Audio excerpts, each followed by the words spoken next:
I'm gonna try. Nope. Okay. Hello, everybody. This is another early morning maintenance stream. Uh, so let's just get right to it, right? Hope everyone's having a good week. Holidays are coming up. Hopefully, people are excited for that. People who follow this channel probably also follow Roach Crossing. And he's working on his website overhaul, which is exciting. He's been pestering me. I say pestering. That's he says pestering. He's pestering me, but it's not a bother at all. But he's been asking me for information on lines of bugs and the localities for some of them and stuff, and any information you can glean trying to flesh out uh, better info for his website. So that's been fun. Been doing a lot of that. In terms of collection updates, not much. Not much new. I did visit a fellow invertebrate enthusiast's house and collection the other day. They live literally a few minutes drive from me. It's crazy. And they're also interested in, they keep bugs as well. And so I gave them some cool stuff, and she had, named Sarah, and she had what is it? A desert beetle tank with a bunch of darklings that she's been buying off Peter from Bugs in Cyberspace.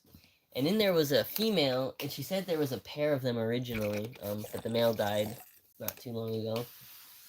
But hopefully it was a male of the same species, because the female,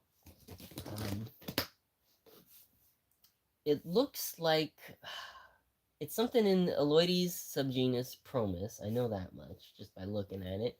The weird thing is, it looks a lot like pictures of Aloides subnitans on Bug Guide, most of which have been identified by Andrew Johnston, a taxonomist,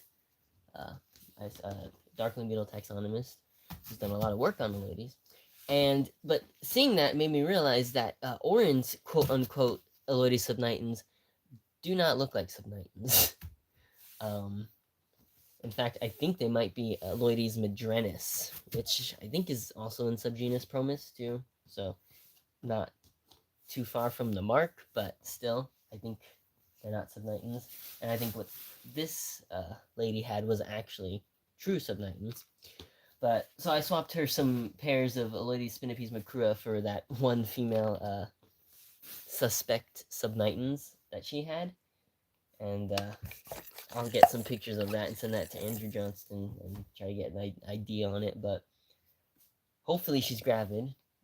Again, if she was with a male of her same species, and it is a wild-caught female, so she should hopefully be gravid, mated, and ready to lay eggs. So I got her set up, so hopefully I can actually breed those. That'd be really cool. And then I did send pictures of orange subnitans to Andrew Johnston. So we'll see what he says about what those actually are. But I'm guessing they're going to actually be Aloides madrenensis, something like that. Thankfully for orange, we do at least have state information for those. They're from Arizona. Whereas this lady's Aloides has no information because it came from Bugs in Cyberspace. So I'm guessing probably Texas or Arizona. But just by looking at it, though, it looks identical to the subnitan sightings on Bug Guide. So if Andrew confirms that what Oren has aren't subnitans, then I would feel confident just identifying what Sarah gave me as subnitans without even conferring with Andrew, because it's pretty obvious. But that's an interesting little darkling taxonomy thing, and potentially a new species added to my collection. Hopefully it breeds. Hopefully she lays some eggs. So that's exciting. Yeah. What else? My hipsters are eating good today. I got a bunch of lettuce, or I think actually no, it's cabbage. Leftover cabbage and carrots. So a lot of veggies today for them.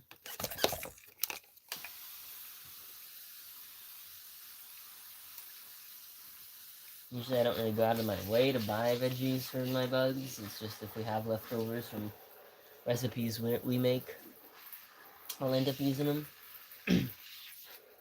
Although with the rate at which a lot of my larger like blabberid colonies are growing, like the hissers, probably gonna start buying like carrots and stuff more frequently just for them, because it's a good filler food, and I think cheaper technically than dog food. It might be the same, but good variety. All right.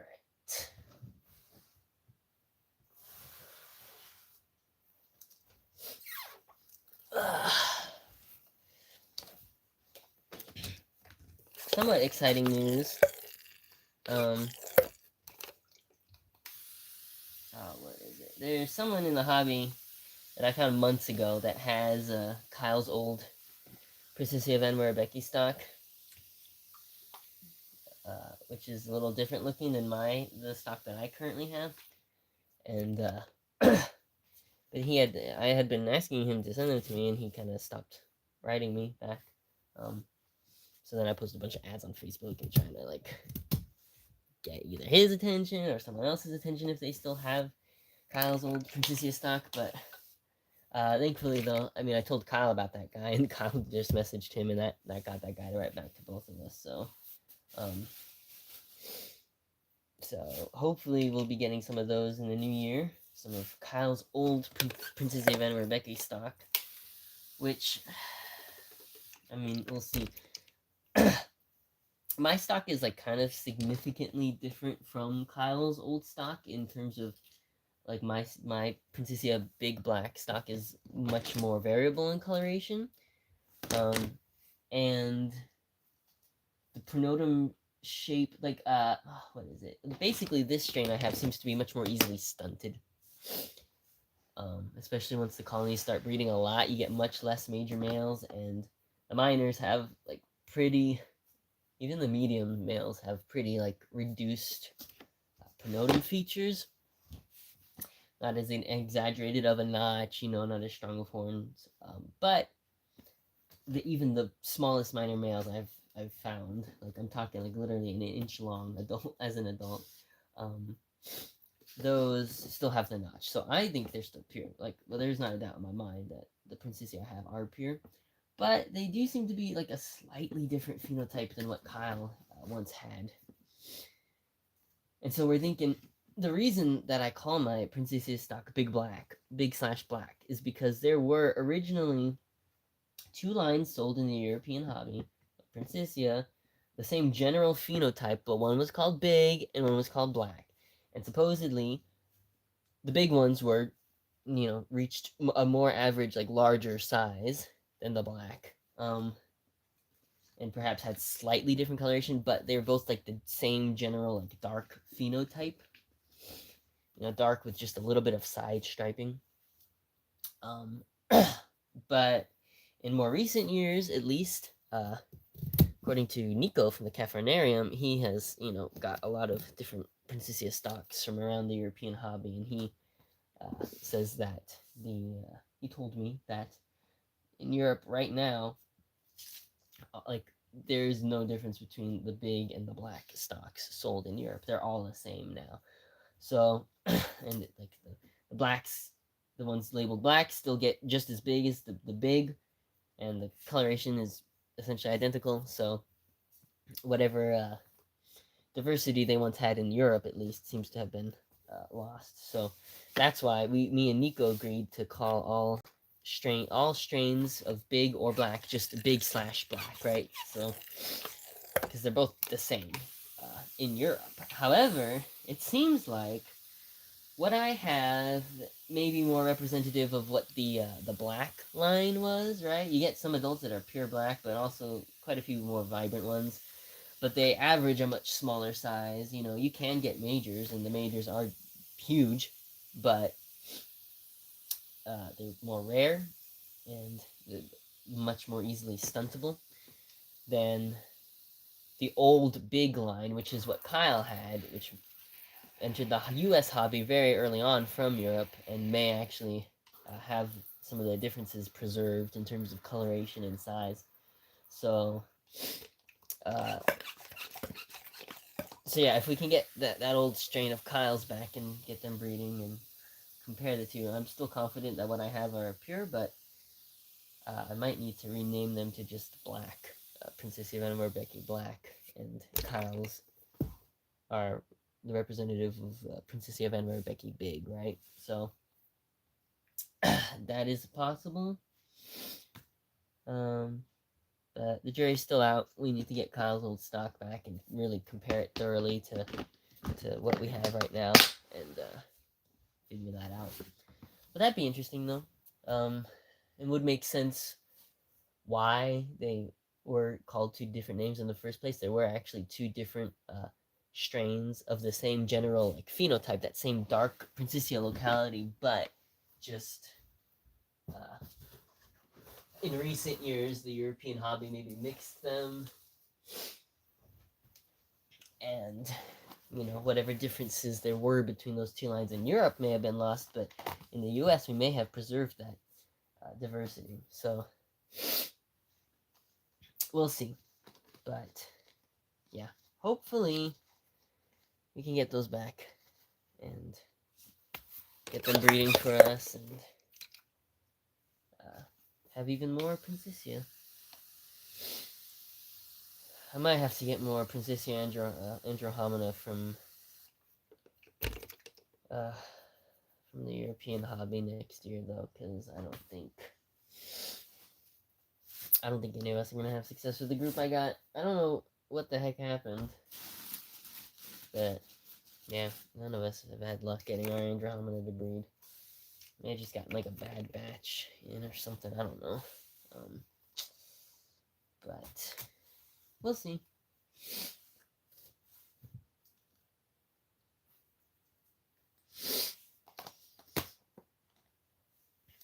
But yeah, so that's interesting on the Princessia front. I really want to get pure tricolors too, so we can finally collect all the Princessia lines. I really want Grumpydoraena portentosa Rhinomafana as well. But yeah, we'll see.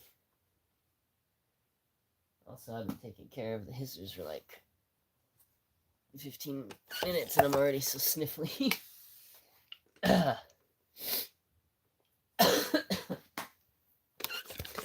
Doesn't help that I'm already kind of sick to begin with. Got a cold or something. It's that colder weather, man. Always brings on some sort of sickness. Plus the contrast between the rest of the house and the rest of the world being like relatively cold right now versus my 87-degree room and constantly switching back and forth between hot and cold is probably not the best for my immune system, but whatever. What else? Anything else? I realize this is probably going to be mostly viewed on Deadstream because it's pretty early for my streams, but I got a lot to do today, so might do 2 streams, honestly. I'm going to do a little bit of maintenance, and I'm going to watch a movie with my mom, and then probably finish off maintenance. So, yeah.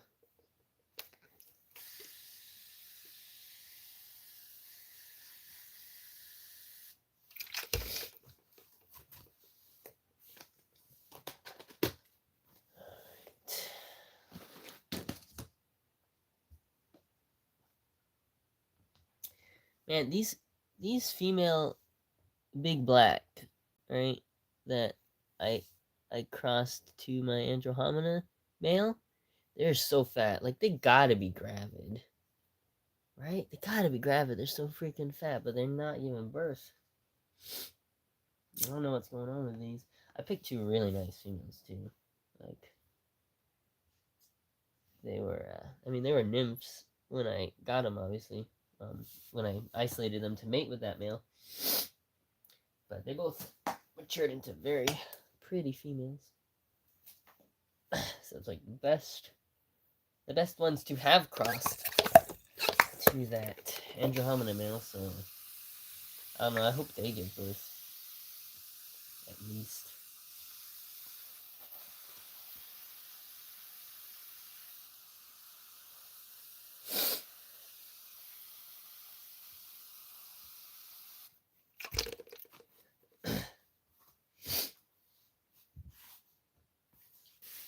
What else? Did I get? Oh yeah, I got a package from. I don't know if I've streamed since I got a few packages, and I got Capophora species Peru eggs from Paulo. So I got finally have some predatory katydids. Well, as eggs, we'll see if they hatch.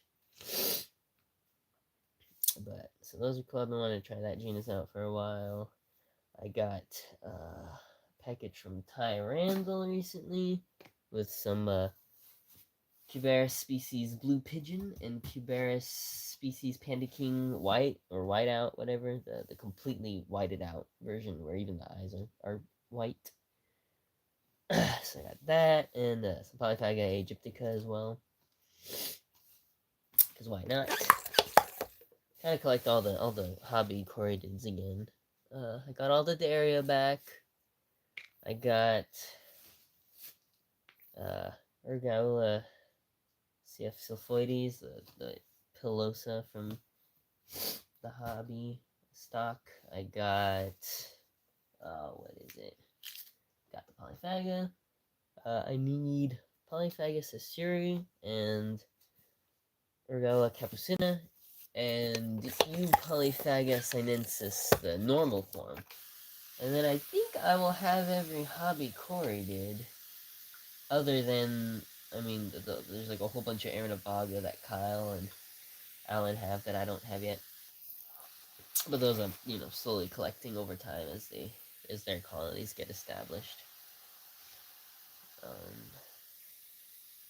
Yeah, I think that'll be it. Once I have all the Polyphaga, Ergola, new Polyphaga, I should be set.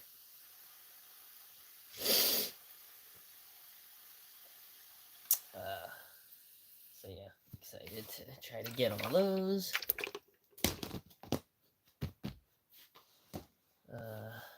What else?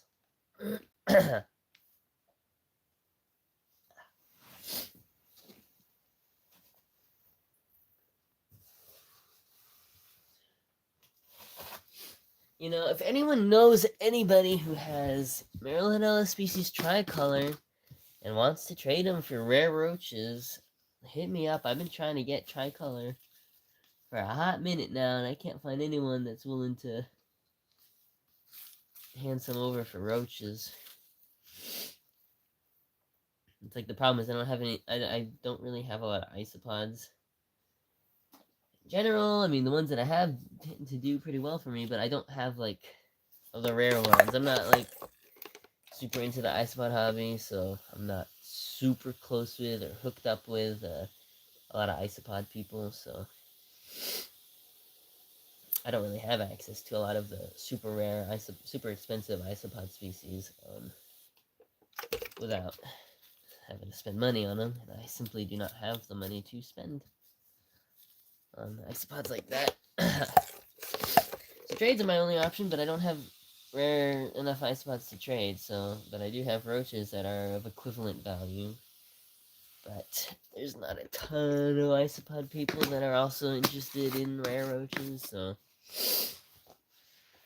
I was lucky enough to get the Ember Bees that I got, but I really want to find someone with tricolor that wants to trade with me, because I really want Marylandella species tricolor.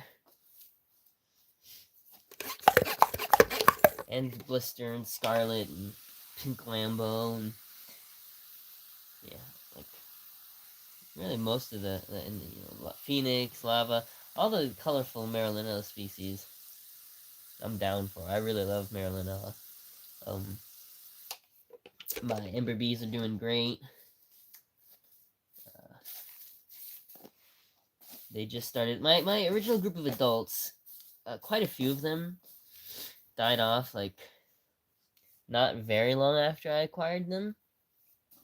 Not sure what that was about, but, several females and a couple males survived, and, they bred, and they've been breeding well, and those original, few adults, I think, like, half of the adults I got are still alive today, and, they gave birth to a few litters. Those litters have been doing great, have had, like, no die-off, and are sexual maturity size now, so I'll start getting babies from those soon. But the original adults I had bred, and then they stopped breeding for a while, and they just seemed to focus on growing, and they, like, almost doubled in size. They're like, really quite large now. And then all of a sudden now, they've started breeding again. So I've got some new litters being born. And the original litters they had seem to be all sexually mature now. So, I'm expecting a very large population boom to start pretty soon. So, very happy with those. They're doing pretty dang well. So, with relatively minimal effort. So, I would love to get some of the other Marylandella species as well. And try to diversify my collection.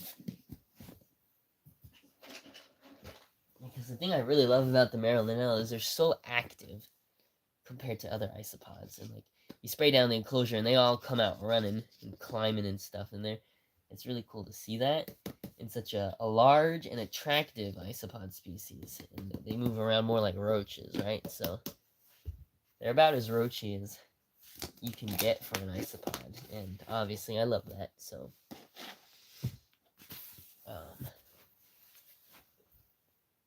I'm gonna be right back, actually. I gotta blow my nose.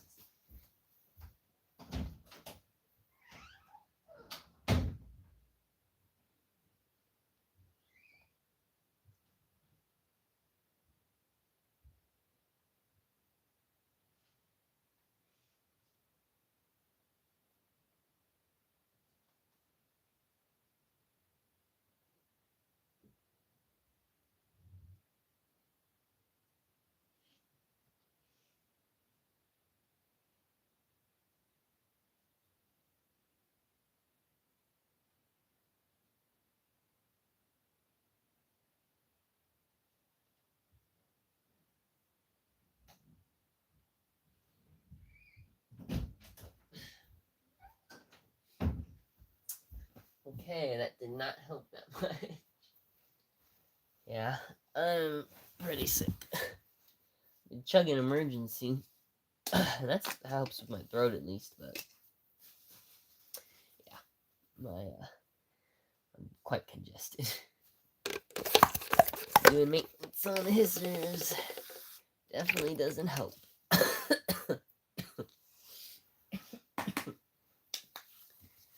But I must carry on.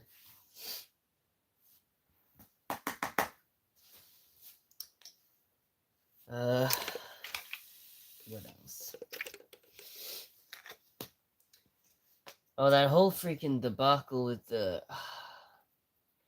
Libidioides. So, like, the former Venoni's ornata and Venoni's sei in the U.S. were moved to the genus Libidioides, and the eastern U.S. populations of Libidioides sei were resurrected. There was a species Albolineata that they used to be considered, but then that got synonymized with sei.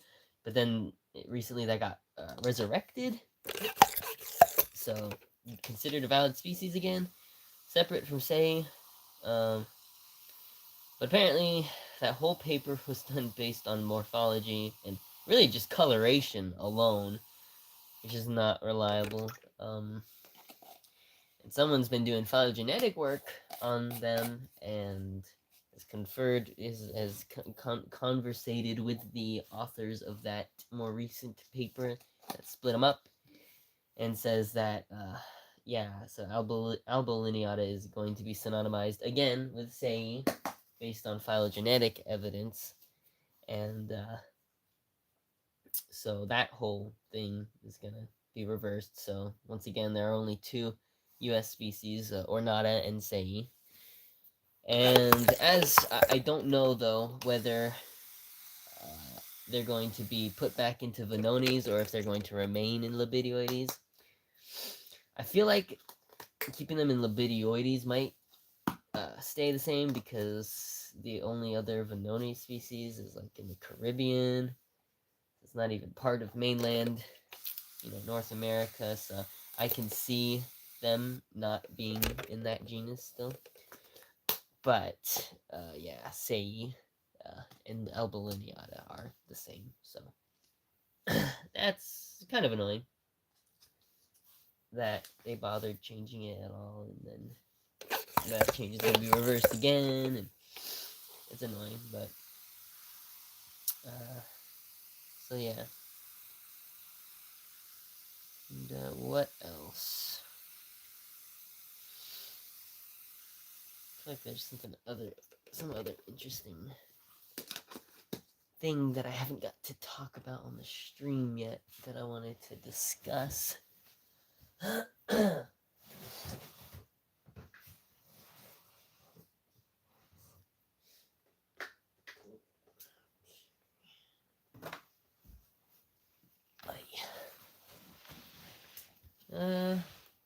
this? I feel like this might be a little too close to the action here. Let's try to adjust that a bit.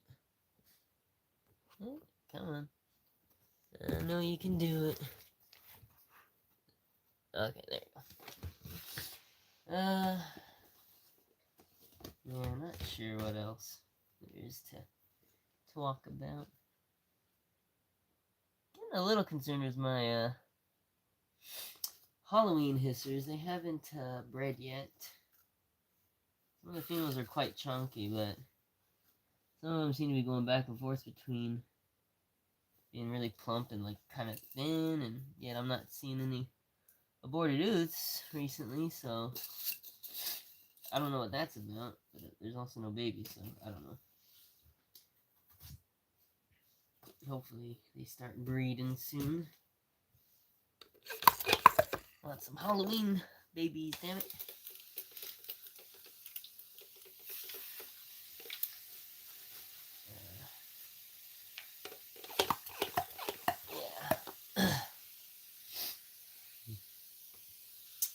So let's see. Those are the Maryland Ally are doing well.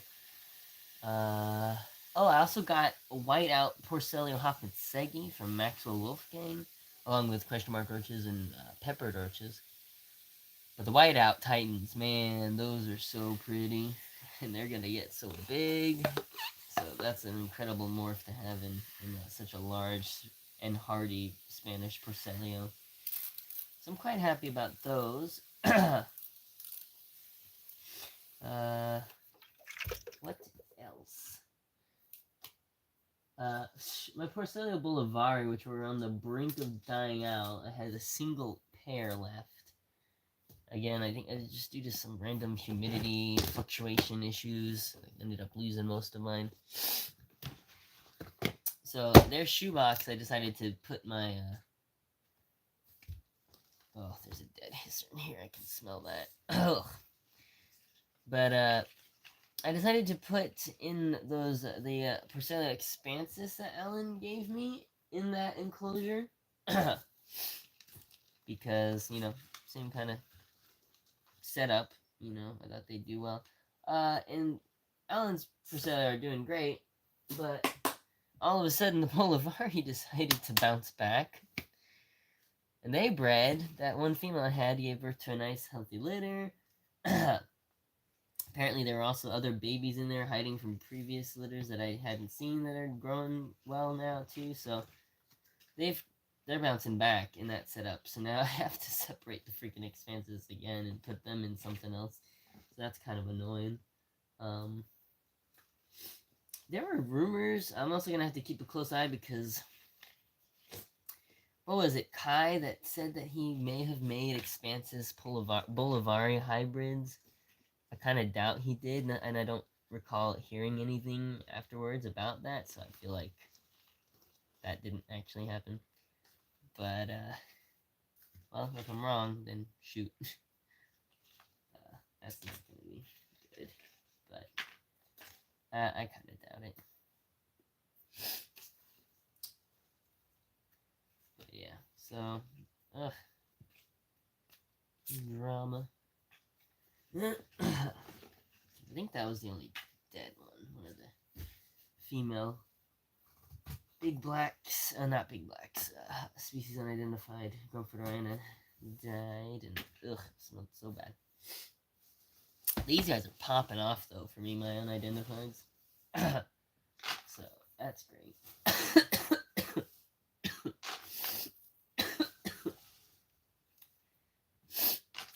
Still, want to see a huge major of these one day. None have popped up yet.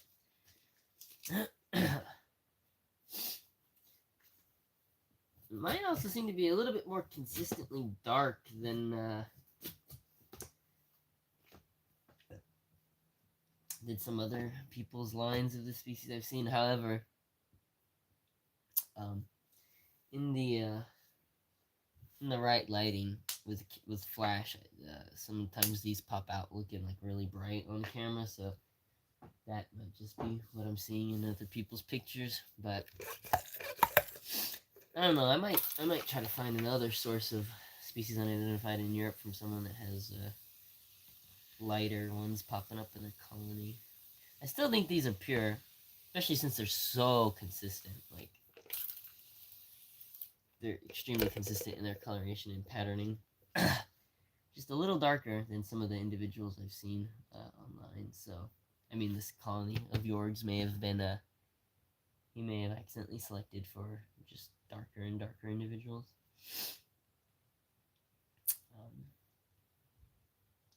Yeah, or I'm just getting unlucky with the coloration.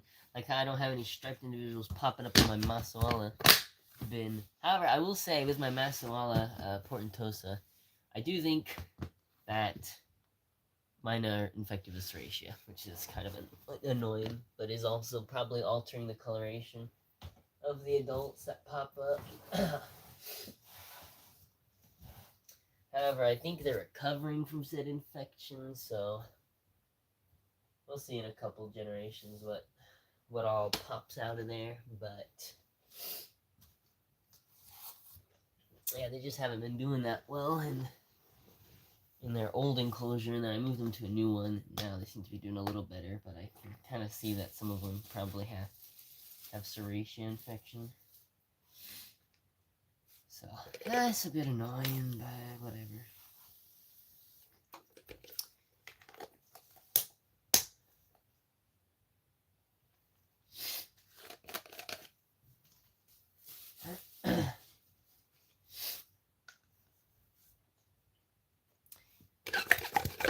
Yeah, the Blattidae species Philippines that Brandon just sent me. They've been laying so many freaking ooths. I'm gonna have so many of those very soon, which is nice. Would like to disperse those further in the hobby. Granted, it is a small, not small, but excuse me. It's a more medium-sized, dark brown, blatted. Kind of got a purplish tint to them, though. I think I was calling them, like, plum roaches. First time I tried selling those. I think they're really pretty, but yeah, it's one of those things where people who aren't hardcore roach enthusiasts might not be interested in them. Also, think I might have an adult female white Arenovaga, the Lake Placid, maybe.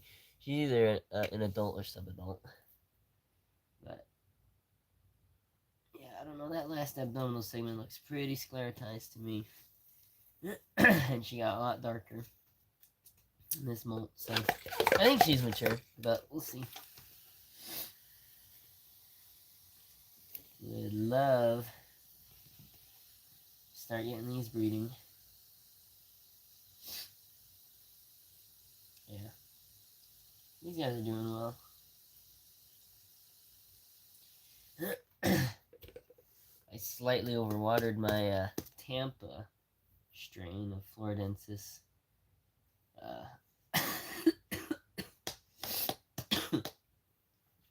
In the last time I watered them, so those might be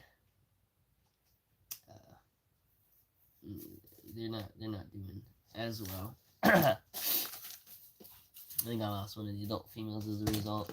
There's still a lot of nymphs crawling around though, so I don't think I messed up too bad. And I've let them dry out a bit, so oh yeah, there's plenty of little nymphs in here. And some of the females are still alive, so they'll keep on pumping out ooze. So yeah, they're fine. But yeah, I gotta keep an eye on that, make sure I don't make that mistake again. Because that could be pretty bad.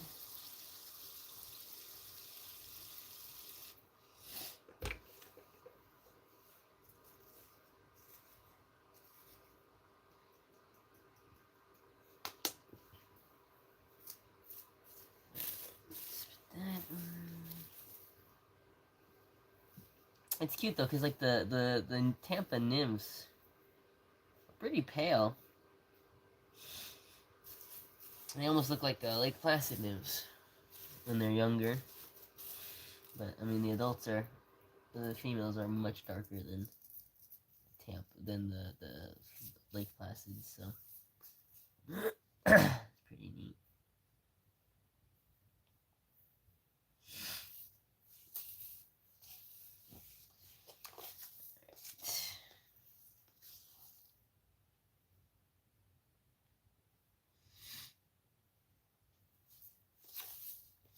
These guys are fine.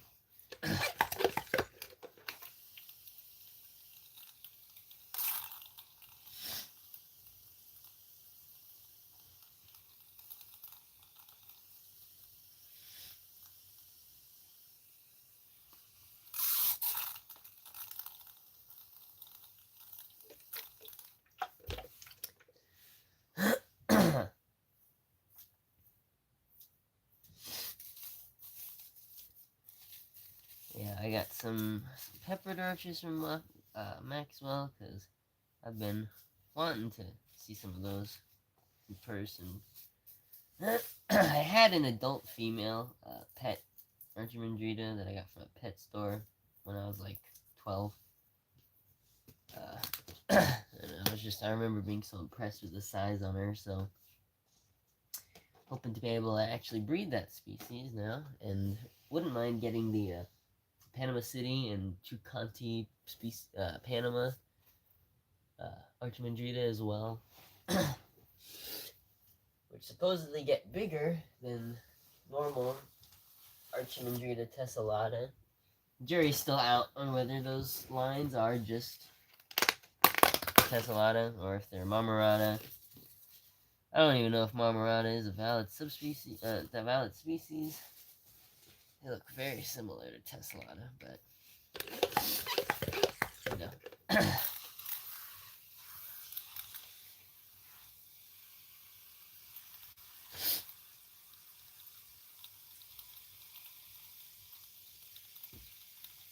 These guys.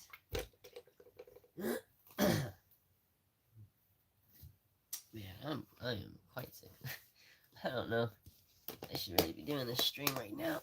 You guys are just constantly having to hear me wheezing and sniffling.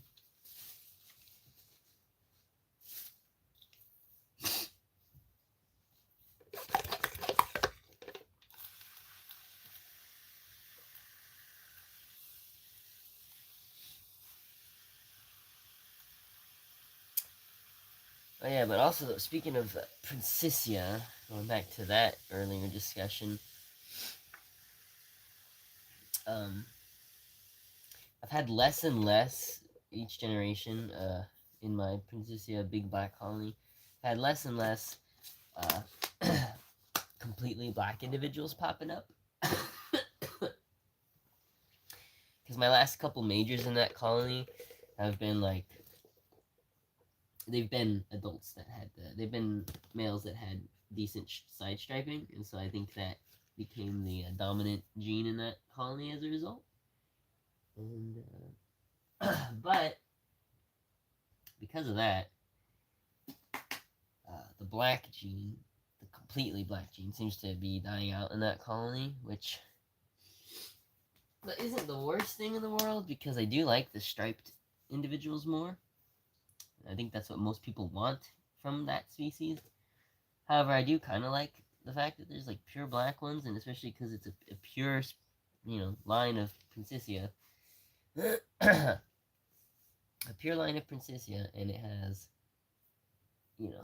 black, completely black adults. So, I can't recall a single strain of pure hissers in the hobby that we can get that are completely black. Like the black tigers, those are hybrid Grumpfordurina, in my opinion. Might even be hybrids between tigers and Grumpfordurina, but they don't seem like pure Portentosa. They're really freaking skinny compared to Portentosa. They sure as shit ain't pure Princessia. So those are hybrids, and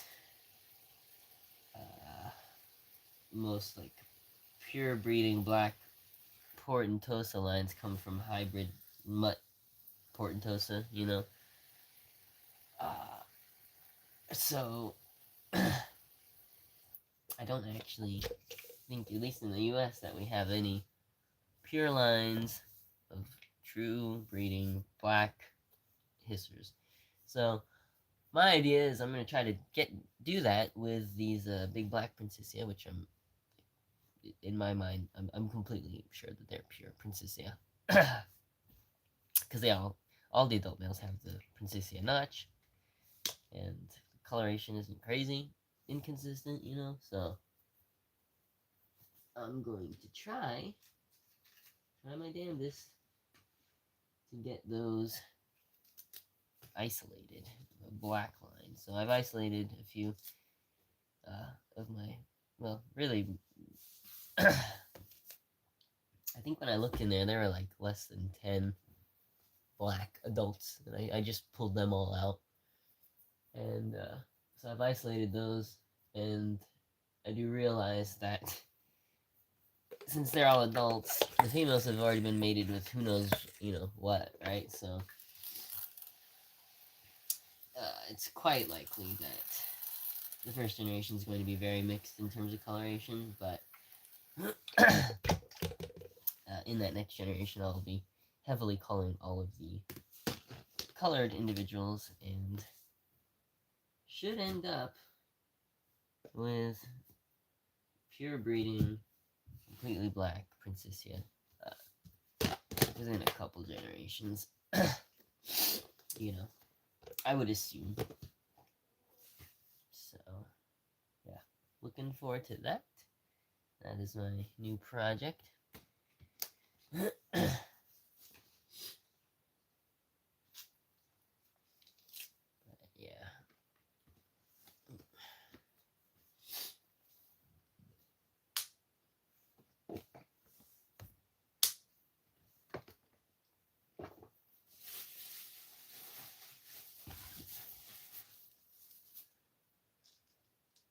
Really gotta rehouse my tiger hissers to something bigger because they've kind of exploded in their current setup, and it's not a very large bit. Although I am glad they're breeding well. Of course.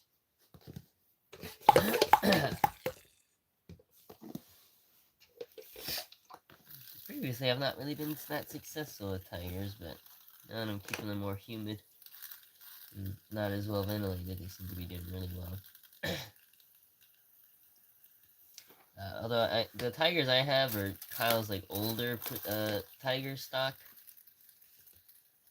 Changed a few hands since they got to me, but they all originally came from Kyle. I did lineage trace them, so a bit more variable in coloration. I think Kyle's newer tiger stock is it was selectively bred by by Dan Greiner, the same guy who isolated the mahogany line of Portentosa. But I think I think Kyle said he was selectively breeding his tigers for cleaner, crisper coloration. So I would like to get some of Kyle's current tigers at some point and compare them to my like feral tigers.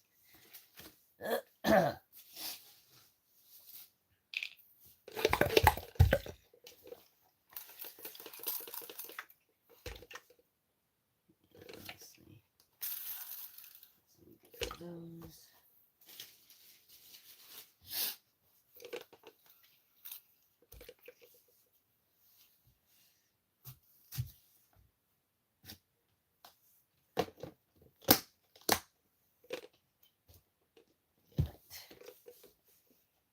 Got a lot. There are so many. There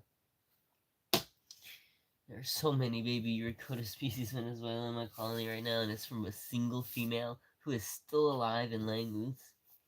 The species is pretty freaking hardy, you know, when you've not poisoned them with pesticides and aren't lapsing them too much in terms of keeping up with husbandry. I think I did hear Kyle say something about like these like high humidity or something. In my experience, these guys actually like really low humidity compared to some of the other Uricotas. Like I keep most of my enclosure is dry. There's about a quarter to a third I keep humid, and the rest is bone dry and well ventilated. And they breed like rabbits.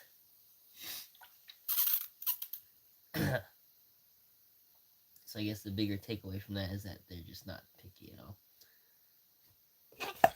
If he keeps his more humid.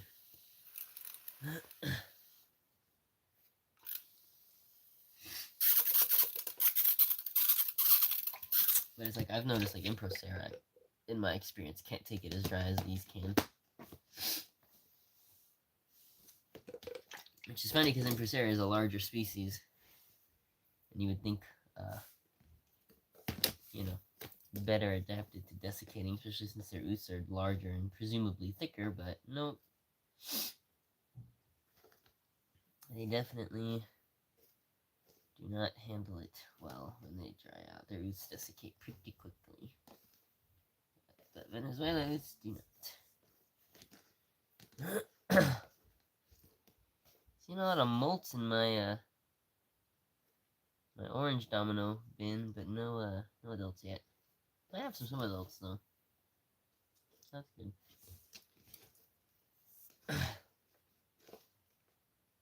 I've kept the species on and off multiple times. I've never gotten like a huge colony going of them. Mostly because, gosh, I mean, the first time I had them, I wasn't taking care of them that well, I would say. And then I ended up leaving the hobby and got rid of my colony of them. And then the second time I tried breeding them, like a couple years ago, maybe a year ago, they did pretty well, but I got bored of them and sold them off. And I had only gotten like a generation going, so. But this time I plan on keeping them longer term because now that there's the hybrids going around of Varia, I'm not taking any chances. I want to keep pure stock of all of them going in my collection. So, yeah, these guys will be in my collection for quite a while, and I'll actually give them the time to properly grow in numbers, so... Yeah, here's hoping for more successful colony establishment. Yeah, the top. Alright.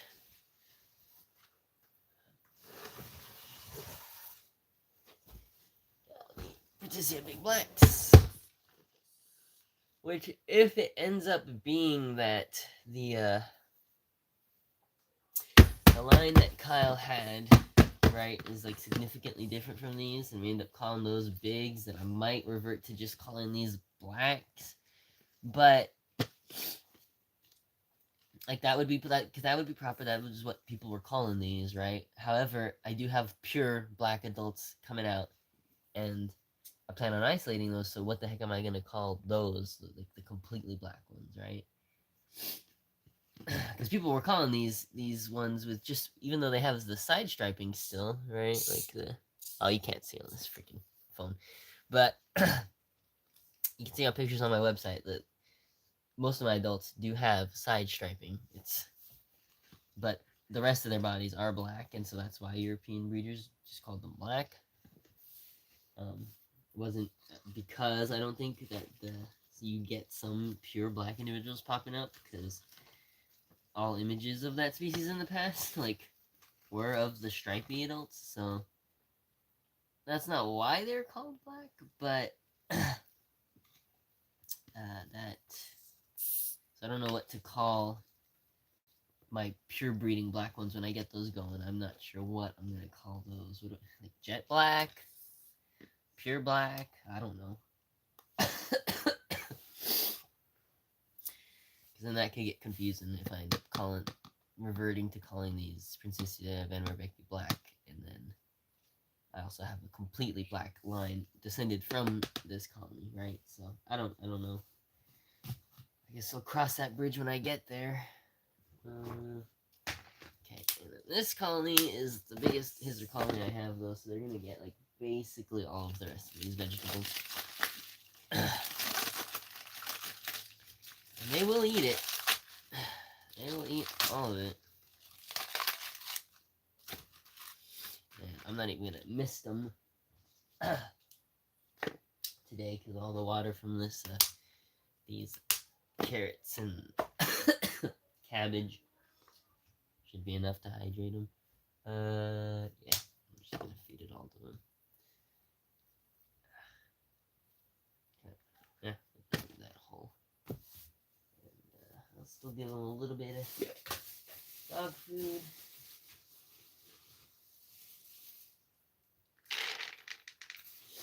There we go. Alrighty.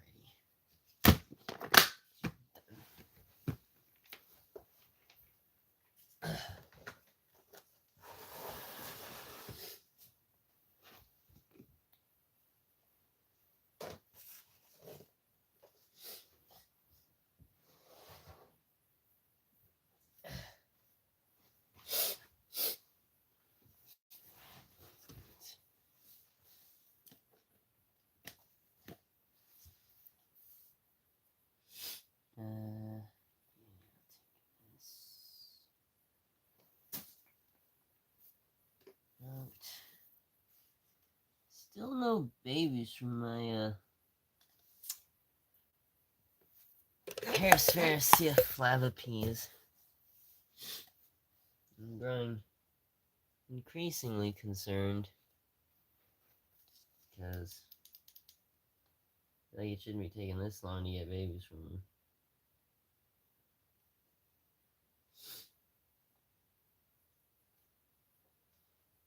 But we'll see.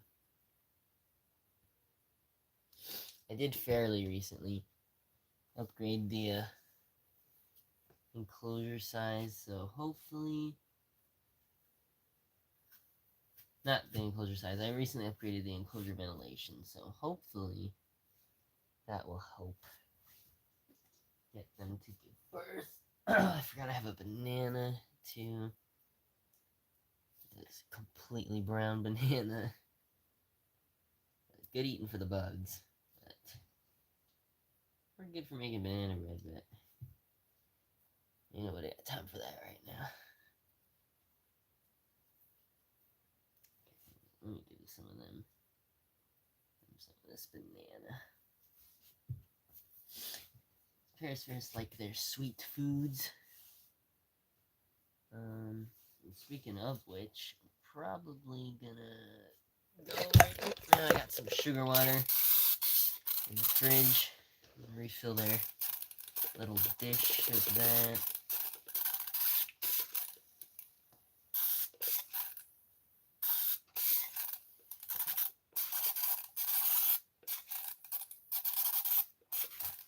I also just need to refill my water. It seems like it's completely empty. Alright. I'll be right back.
Alright.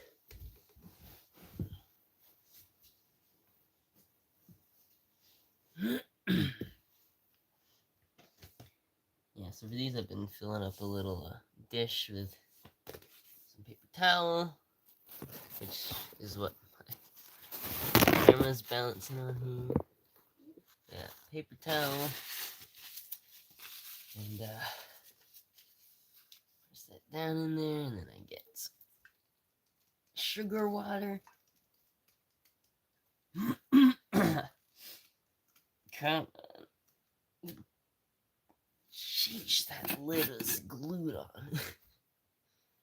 And I just use a turkey baster and kind of soak this in that for them. And if these guys are nectar specialists, then they got themselves some prime drinking right there.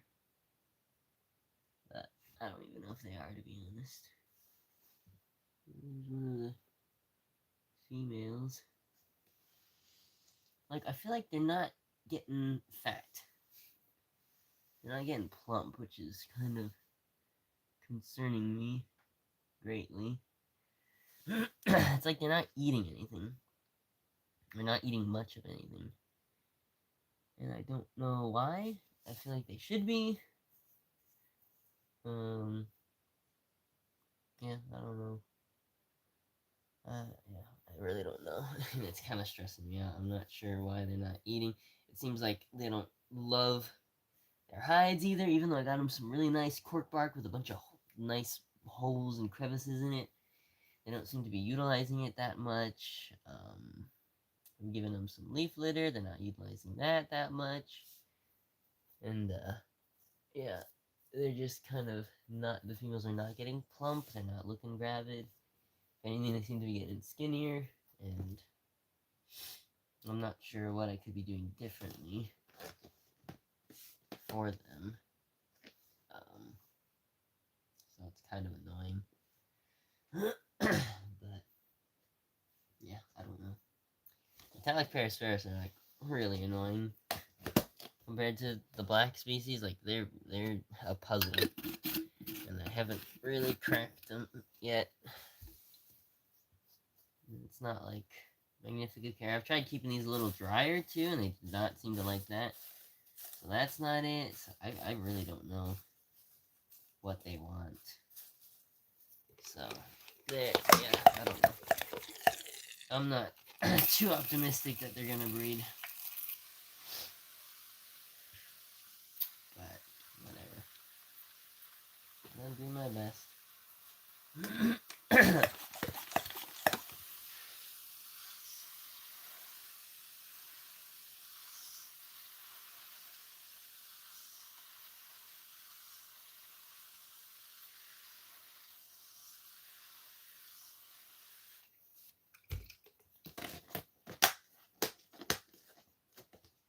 Ah, shoot, I meant to offer them some pollen too, actually. I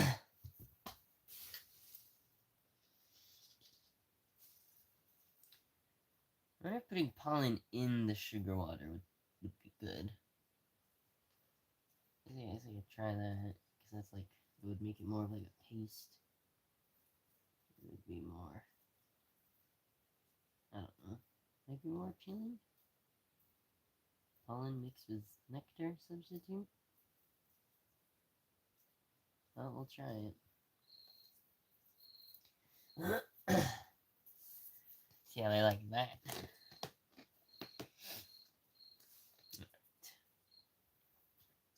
There. This here, what do we got? Melanosis stereosaura. These guys are weird too. Like they like breeding well, but then like I get weird die-offs with them, and I can't tell if it's. I feel like it's humidity related, but I can't tell if it's too much or too little humidity. Like I'll keep them more moist, and I get a die-off, and then I keep them drier, and then I get die-offs, and it's like, what do you want? What do you want from me? What's going on here? I'm not entirely sure. And then I give them 50-50 humidity gradient, and they still have die-off. So these guys are a little odd, but but their numbers are steadily growing. It's just I don't know what to recommend, how people keep them, right? If I end up selling them eventually, because I don't know what they want, and I don't know why.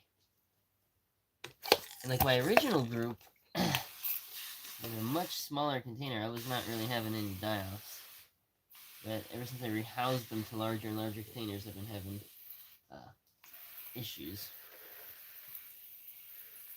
They're kind of just freaking the frick out right now. Like, they're all over the place right now. Normally, they're not this skittish either. What is going on tonight? Alright, where that one got out. Yeah. Jeez. You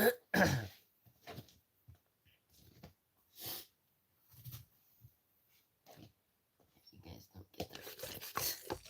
So my Drama Planeta I rehoused recently to a larger enclosure, and they were just like heavily crashing afterwards. I don't know what the difference is in like the ventilation or something, but they started having a lot of die-offs after I rehoused them, so I actually just rehoused them. I put them back in the smaller enclosure they were in.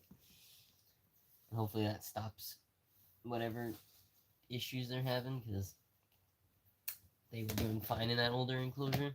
I just wanted to give them more space. And then I got punished for that, so yeah, we'll see. Hopefully those have a recovery as well. Yeah, basically I've been struggling with the Polyzosterinae for the last few months. So that's a bit annoying, but whatever. I just threw down some dog food in this Gynocapricina colony and just watched one of the pieces get dried into the soil graboid style. Oh my gosh.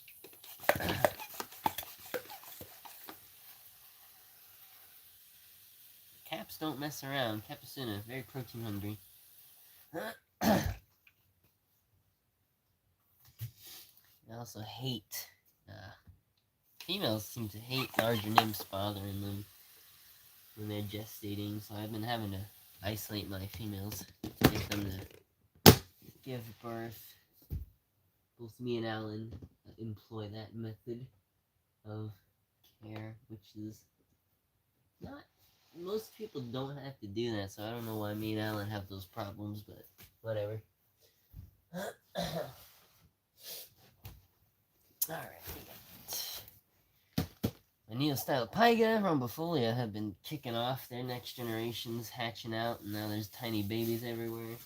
The floor is just a mat of dead adult bodies at this point. Thankfully, because I keep them a little drier, and because they also seem to eat a decent amount of their dead, like at least the fleshy parts of them, it's not forward fly central in there, but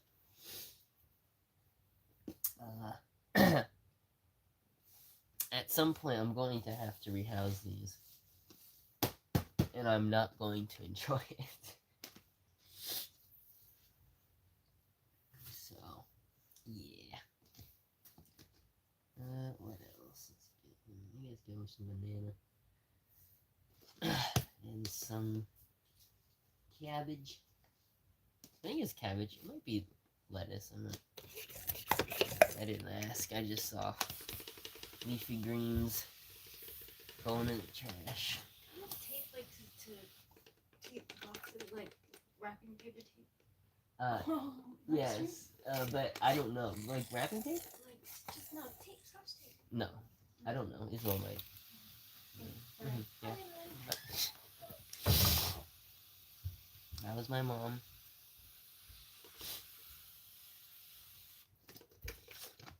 Asking for tape.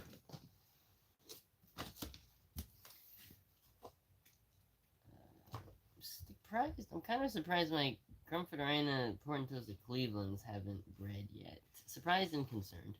Yeah, like they should be some of the simplest things in the world to breed. Very pretty Portentosa though. I wish one day I'm gonna get a better camera setup that you guys can see what I'm doing. One day. That'd be cool.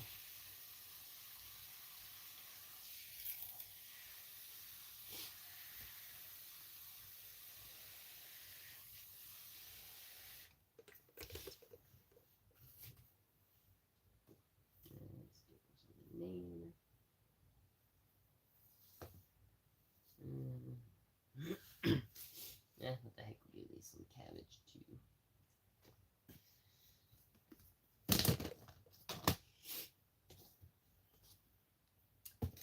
And then we got Sodi Schwartzy. And we'll just finish this water off. And some cabbage and dog food.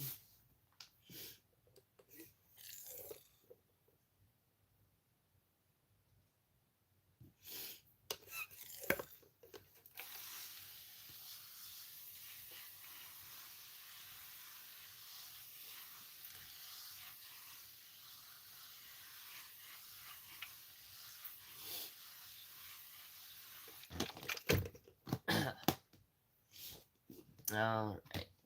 Those are done.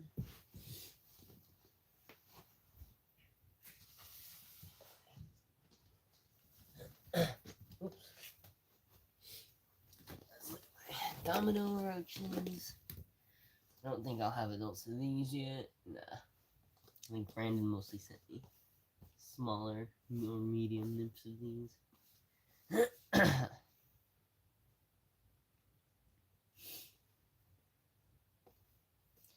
yeah, looking forward to this next year. I got some things planned. Got another box coming from Kyle. Probably more isopods from Brandon. And yeah. Might be getting some stuff from Martin soon, so this new year, this winter even, after the holiday madness, hoping to get some awesome new bugs. 2023, 2024, my goals, my main goals, roach-wise, I'm hoping to bring in Archiblatta hovini, Sundablatta of some sort, and Thyrsocera into my collection. Those are my main goals for this year. Will they happen? I don't know, but I will try my damnedest.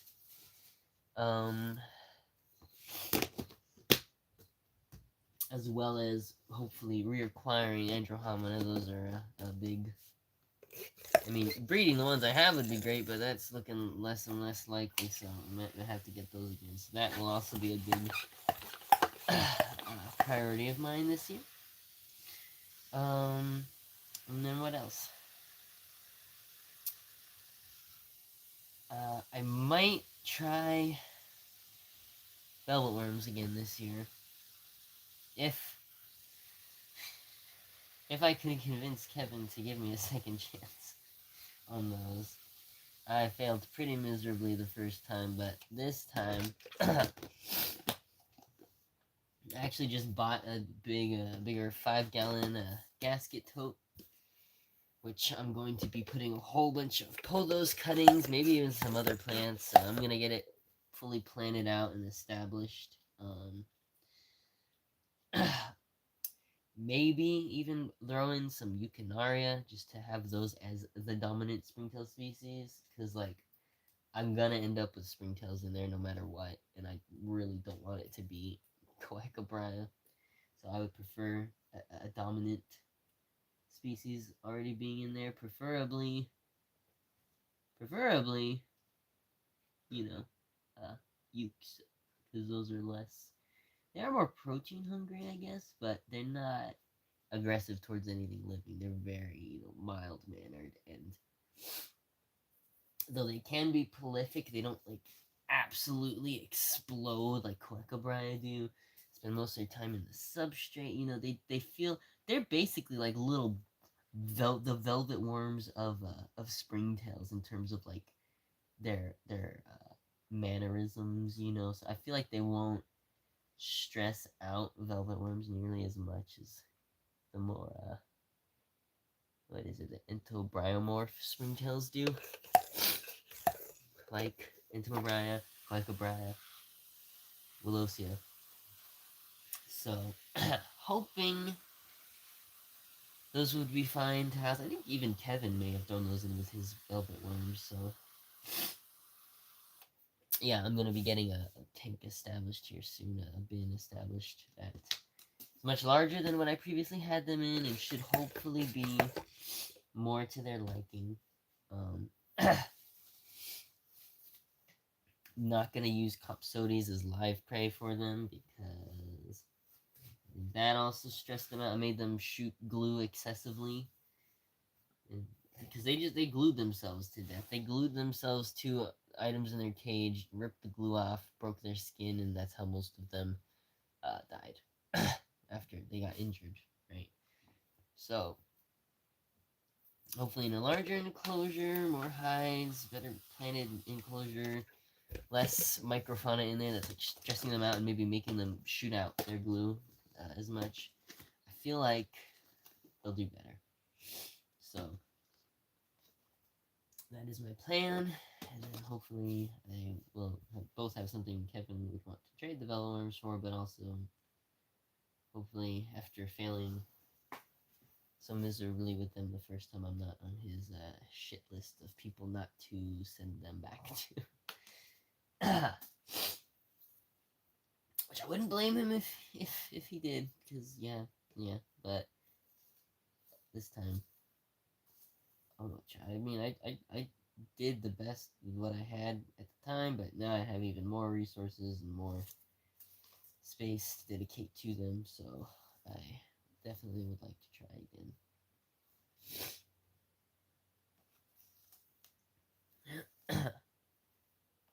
So, yeah.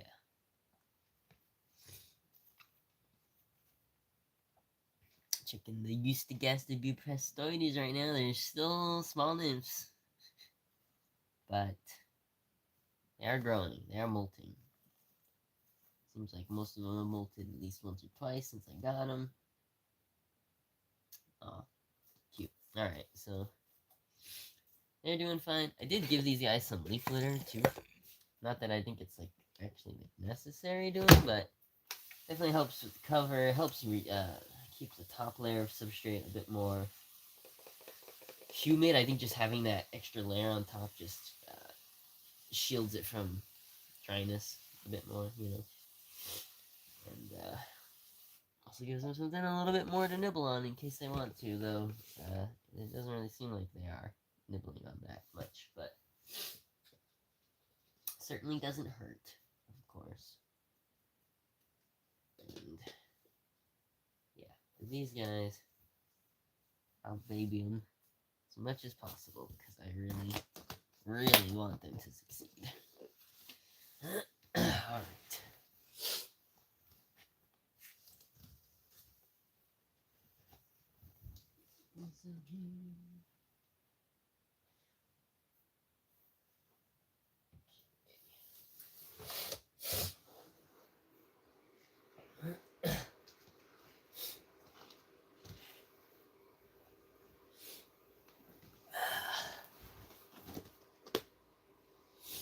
Speaking of things I want to do really, really well, and also just gave leaf litter to, my Euchordia dacitoides zonata population. These guys are growing faster than they used to Eustagaster, which is kind of ironic. Because Corydeids are usually more associated with slower growth times, but Euchordia grow pretty fast for Corydeids, though. But yeah, mine have, and I got them, most of them were just tiny specks, but now, these Euchordia dacitoides, they're growing pretty well. They're still small, but they've gone from tiny to small in a pretty short time period, so yeah, they're shooting up in growth for sure. So I'm excited about that. They seem to be doing swimmingly. So here's hoping these will breed well. So yeah, excited about that.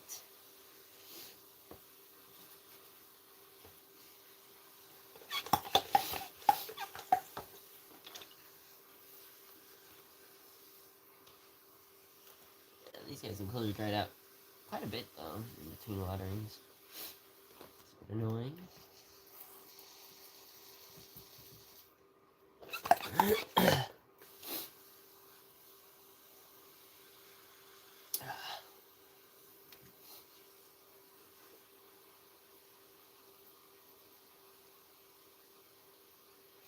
I don't know what's going on right now, but my dubias are going crazy. I can see from behind the camera is where my dubia tank is, and I say tank, it's a bin. And there's a couple of males that are just like, it seems like they're trying to fly out. That's weird.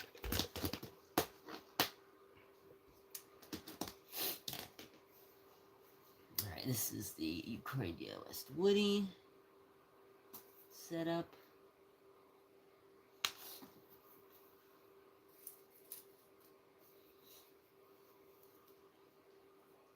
Wait, no, this is, oh wait, this is Euchordia forceps. Oops, my bad. These I just gave more substrate to and topped them off with some leaf litter. These haven't been doing the best for me out of my Euchordia. It seems like my females don't lay that many ooths. I don't know why, but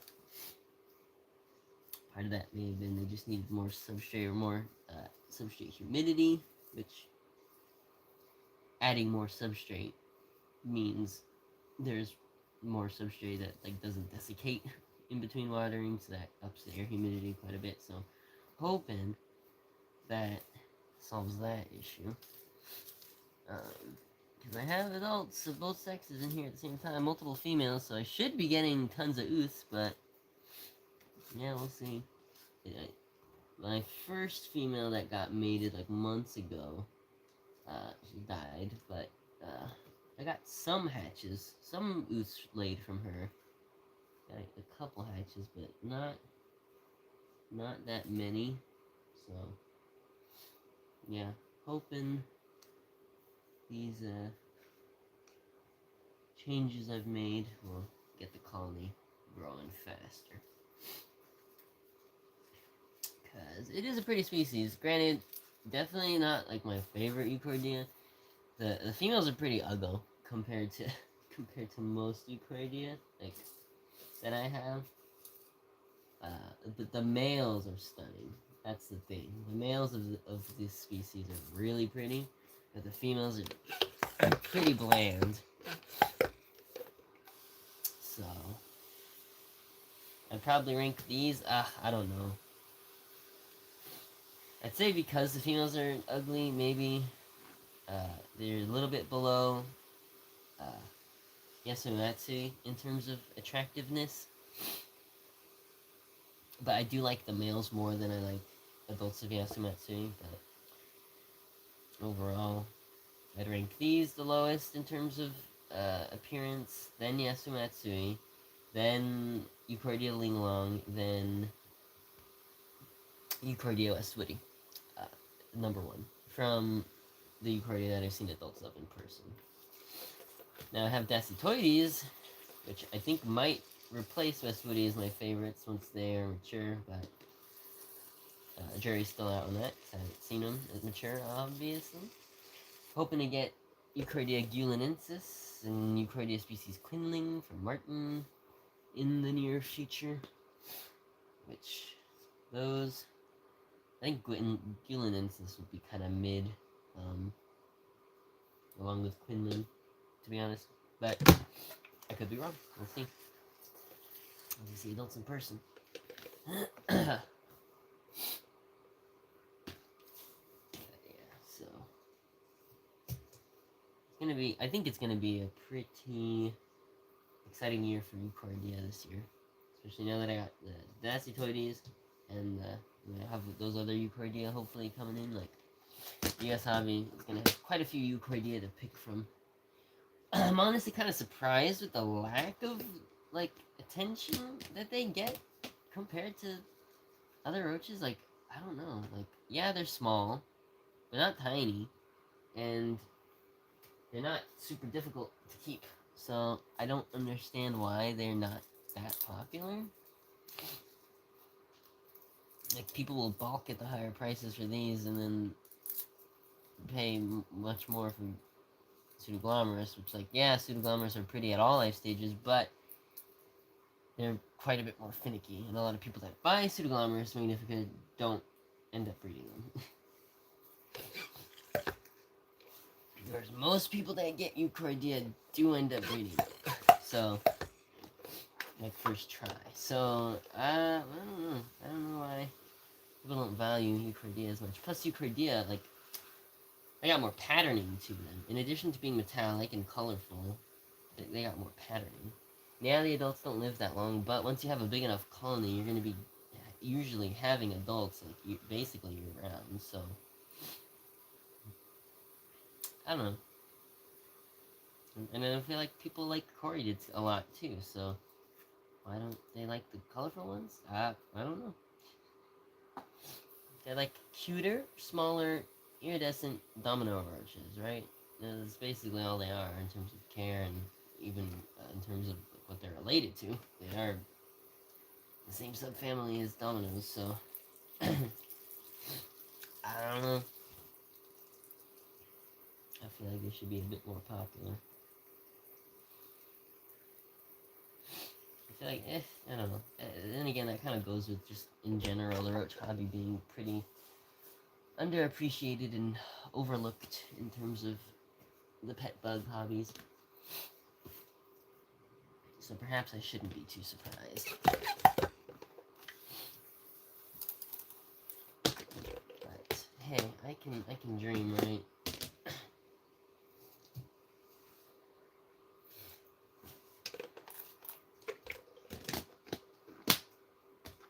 And it is the grass is always greener on the other side, right? In terms of stuff like this. I feel like I'll be complaining about if and when the roach hobby ever gets like huge. I'll be like, wow, now there's too many people in this hobby. It's like the isopod hobby. Everyone's so greedy and no one uses proper nomenclature and everything's a freaking mess. Because we got all these newcomers in the hobby. I feel like I'll be complaining like that. So I guess I just shouldn't complain.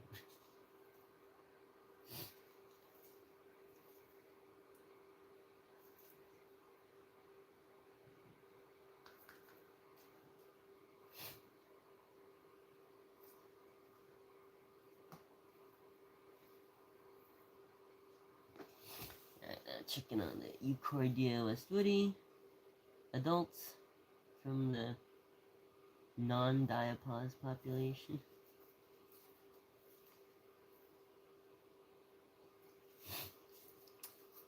And seem to be doing okay. I feel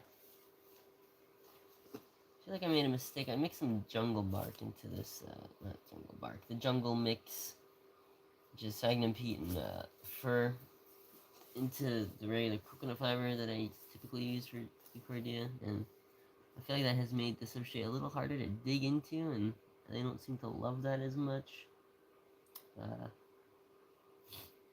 But it is still mostly coconut fiber. And yeah, I don't know. I think they're fine. I haven't seen a lot of ooths in the substrate, although again, since I mix that fir bark in here, it does it adds a lot more chunks to the substrate, so it is harder to kind of find ooths. But hopefully they are laying down the ooths.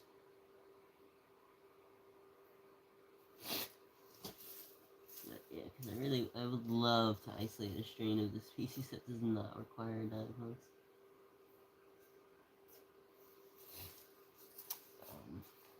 But yeah, we'll see. We shall see.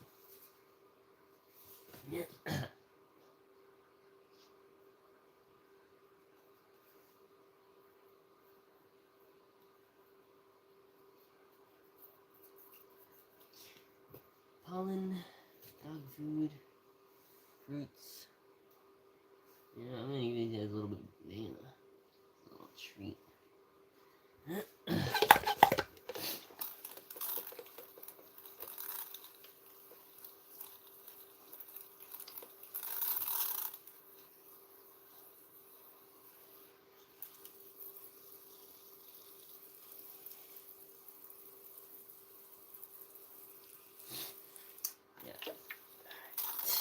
Should be good.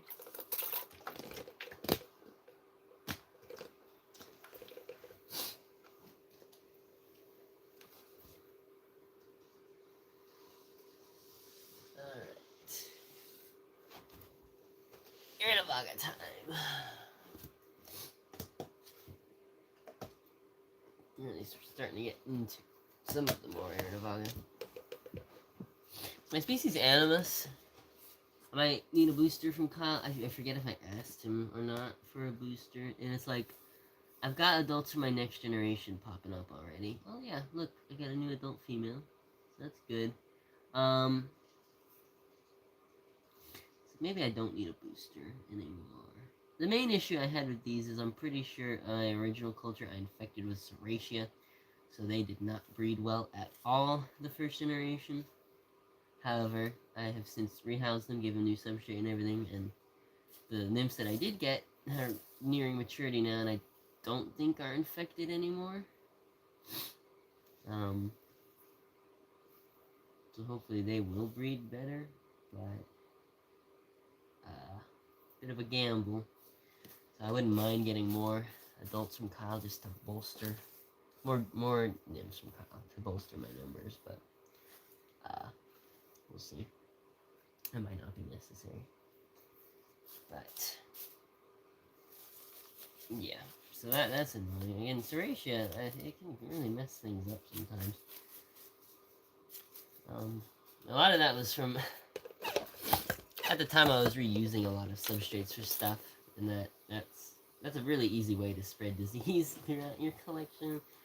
I'm not doing that so much anymore, or at least I sterilize substrates between use. If I do that, or for like a lot of roach substrates, I'll just reuse those for like when I get new isopod species. I just use old roach enclosure substrate for incoming isopods, because like Serratia and or like any entomophagous fungi, anything that like would affect roaches that's in that substrate, not really gonna affect isopods at all. And it also has the benefit of having all that roach frass mixed in, which is I know people joke, don't put poop in your isopod enclosures, which yes, vertebrate poop kind of useless to most isopods except for strict herbivore poop. I said frass. Strict herbivore vertebrate poop.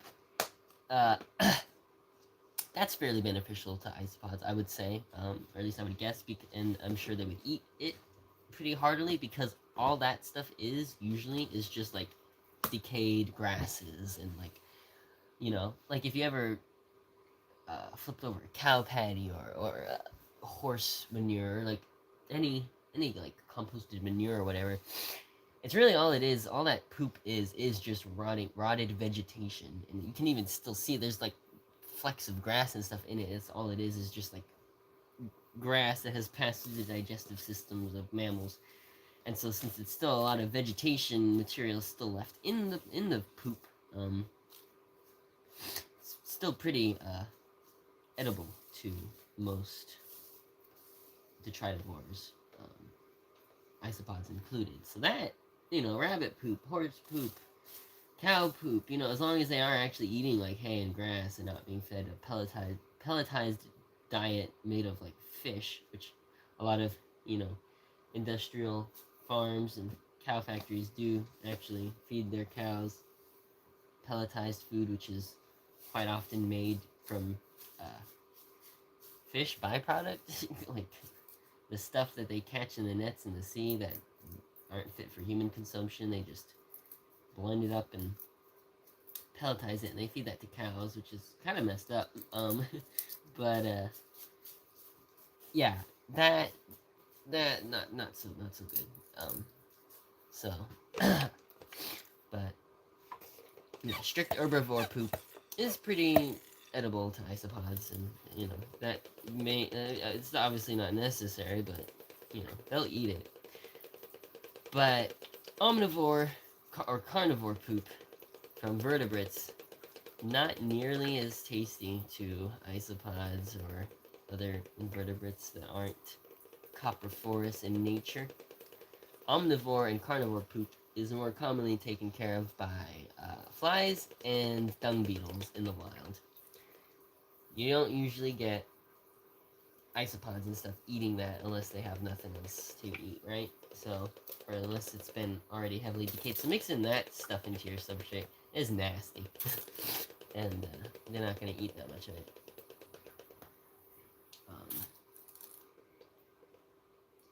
But,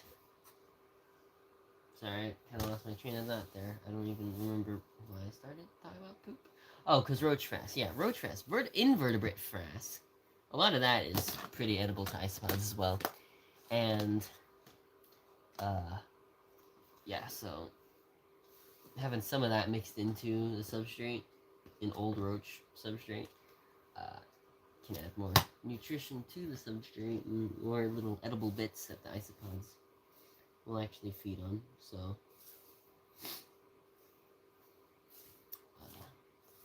yeah, I'll use used roach substrate for isopods nowadays, but I do not reuse it for beetles, and I do not reuse it for other roaches anymore, because I think that's how I was spreading Serratia to a lot of my cultures of roaches.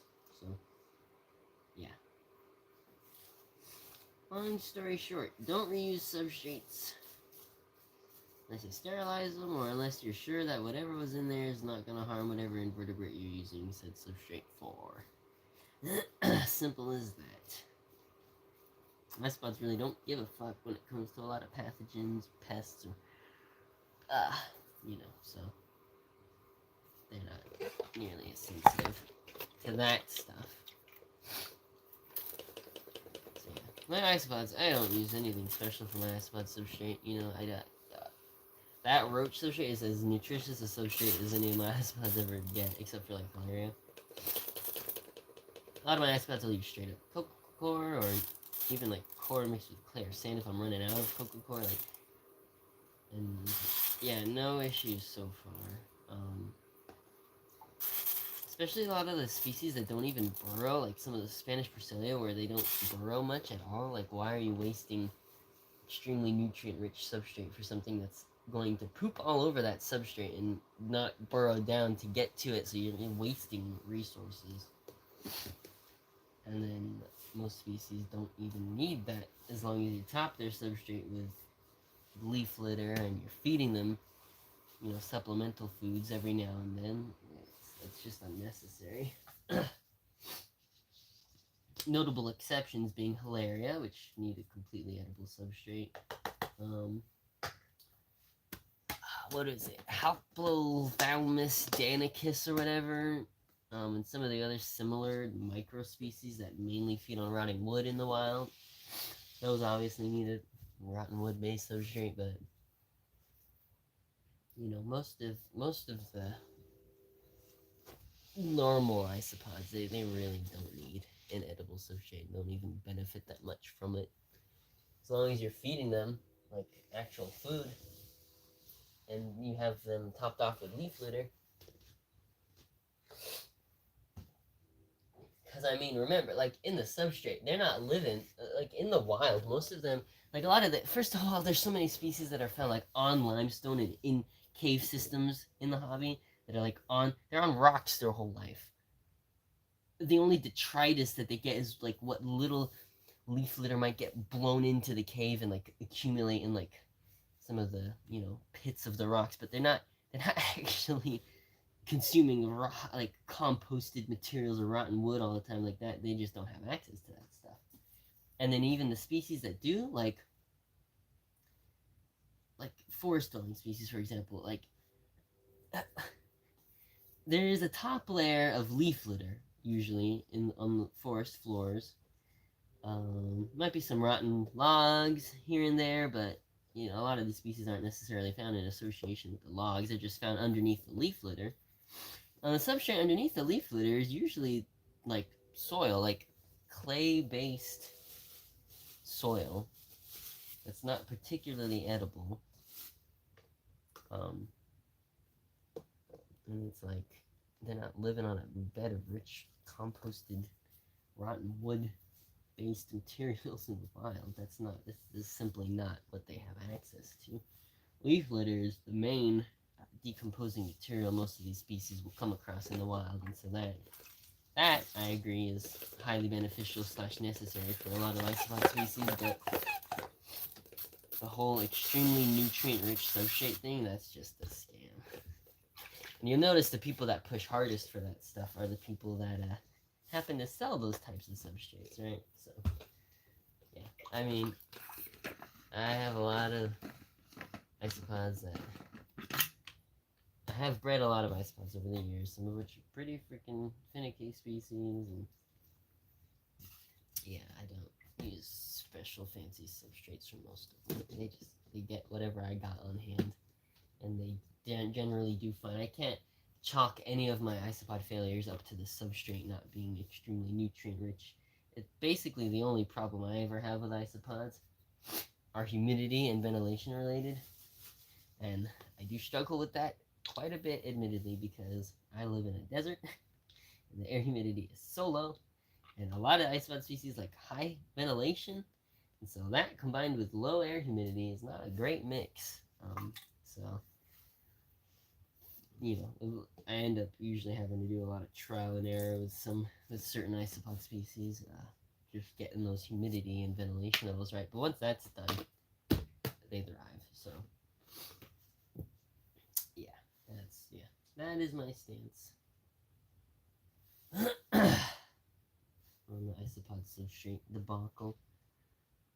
And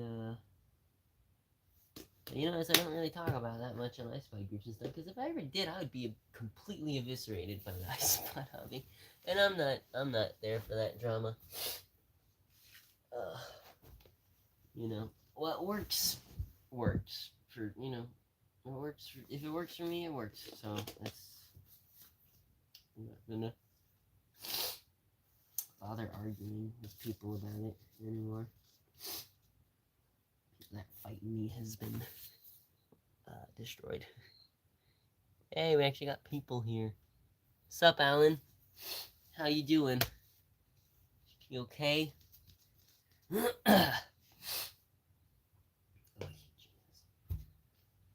Oh, I'm sick. If you can't tell with the freaking sniffling and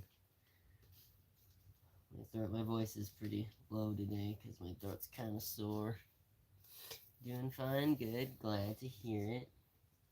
I'm gonna leave for a second. Rip, yeah, right. One of my coworkers got sick. Their granddaughter got sick and gave it to him, and then he's been getting everyone else at work sick, so that's great. But it's just a cold, as far as I can tell. Nothing serious. So, but hold on, I'll be right back. I just gotta fill this water up. Here, let me take these dishes out too. We're done with the veggies.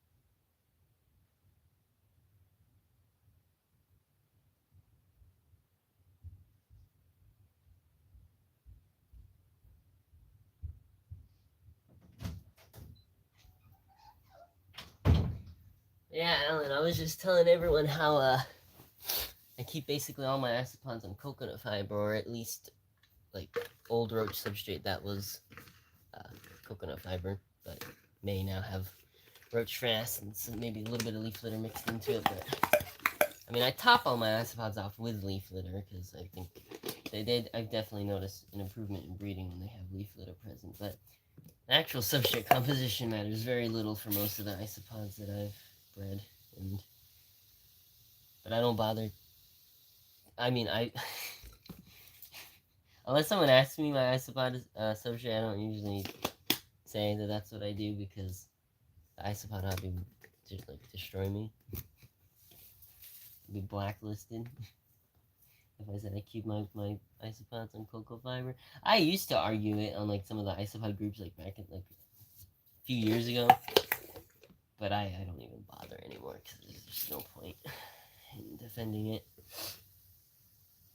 And it works for me, but whatever. Yeah, as long as isopod colony, you know, on the coconut fiber, yeah, right. And it's like, with the exception of a few species like Hilaria and like some of the more like rotten wood feeding species that obviously need a more rotten wood substrate, it's Porcellio expansis. Is it Porcellio expansis? Yeah, right. And it's like, because like those species too, like the Spanish Porcellio I was saying, like they don't even burrow much. Some of the younger instars might burrow a tiny bit under loose substrate, but typically within a generation or two, they've completely covered whatever substrate you had them in on with frass. So all those materials, all those precious resources are buried in frass. They're not even going to be able to get to it. Why are you wasting materials on that? And they do just fine. So like, yeah, literally, it's kind of useless. But, and then ironically, the people pushing the most for those organically rich substrates are usually people that happen to sell those types of substrates. So you know, huh? That's a little interesting. But yeah, no, these people, yeah, potting soil, yeah. So yeah, the nutritional composition of the actual substrate is not that important. It's mainly there for humidity retention and to give something for them to burrow into if they need to, but I don't view it as their food source. Leaf litter and then supplemental foods is what I view as their main sources of nutrition. But yeah, no, I don't go about spewing that stuff anymore on the isopod groups because it's a lost cause, and again, they would murder me. And then you got all these people saying, "Oh, don't sterilize your materials either. Don't sterilize leaf litter, or you're gonna completely lose all the nutrients and beneficial bacteria and stuff." And it's like, dude, most of these species have beneficial bacteria, especially like roaches and stuff. But I assume to some extent isopods, like they have that in their gut system, and as they're pooping into the substrate, they're bile loading the substrate, you know, with stuff, and like I don't know. Again, with isopods, it doesn't really matter so much because there's not that many pathogens you can introduce that would actually affect them. But especially for insects and stuff, with all the entomopathic fungi out there and other, you know, pests, like literal just pest invertebrates that you could bring in with unsterilized leaf litter, like I've personally had huge losses as a result of using unsterilized leaf litter, so some people are a lot more lucky, but I don't, yeah, it's, and then, yeah, but I still dry, yeah, and like, too, like, when they're saying, like, it completely, like, oh my god, so much nutrients, not that much nutrients is lost by sterilizing stuff, not enough to make a notable difference, really, like, I completely disagree with that. And again, whatever nutrients is lost in the leaf litter should be compensated for by whatever supplemental diet you're feeding them, you know? So, you know, I do not agree with that sentiment in the hobby that's taking place either.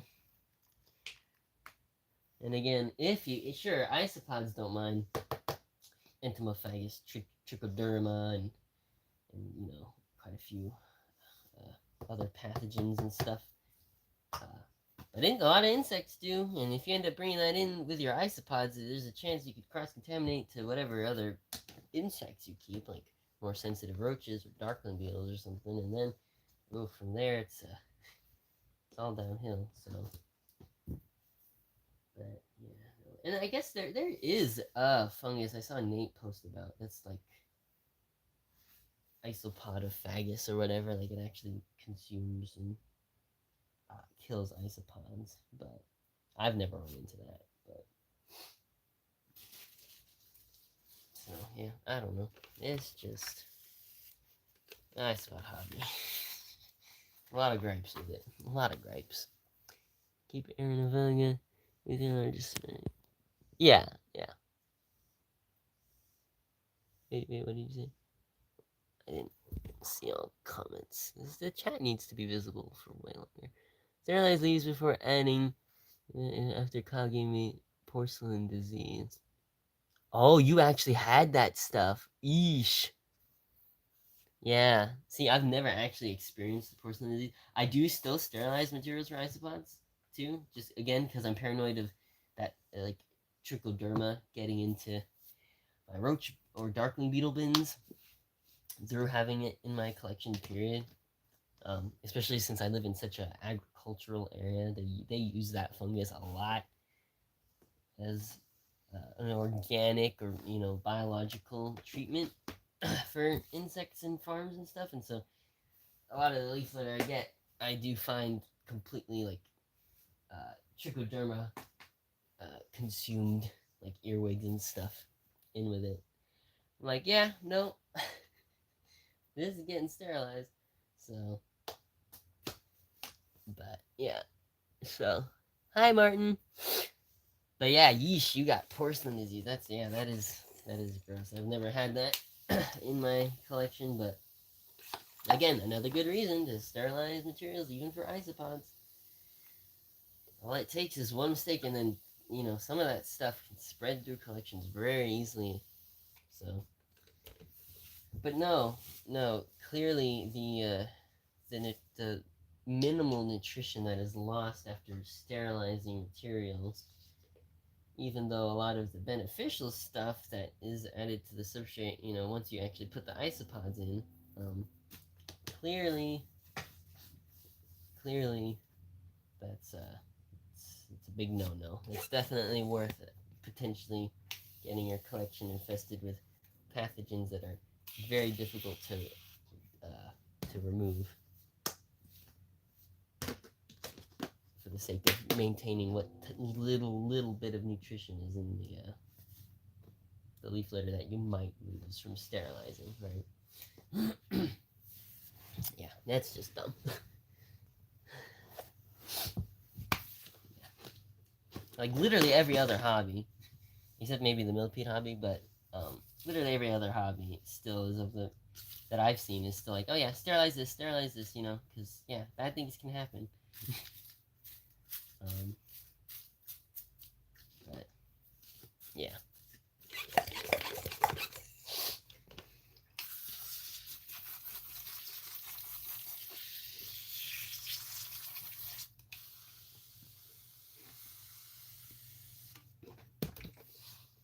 But I don't know. I feel like some of this stuff might die out eventually. Like it seems like the iSpot hobby especially has a very high turnover rate, especially among the larger breeders that spout this stuff pretty consistently. A lot of them just end up leaving. They get burnt out real quick.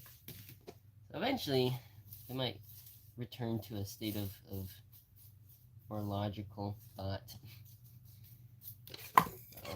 And I feel like the iSpot hobby is having just a bit of burnout in general recently, so. But yeah, I don't know. I'm thankful the roach hobby is a bit more logical at the moment.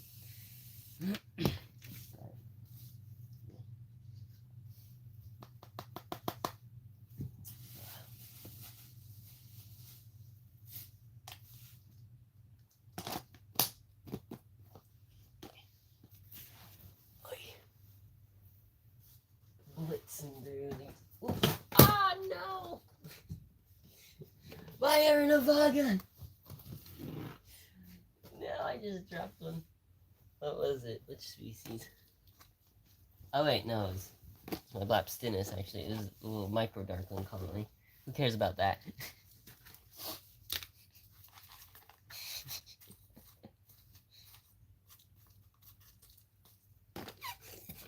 I have these guys in with some of my histories, and they breed better in there than they do in this container, so.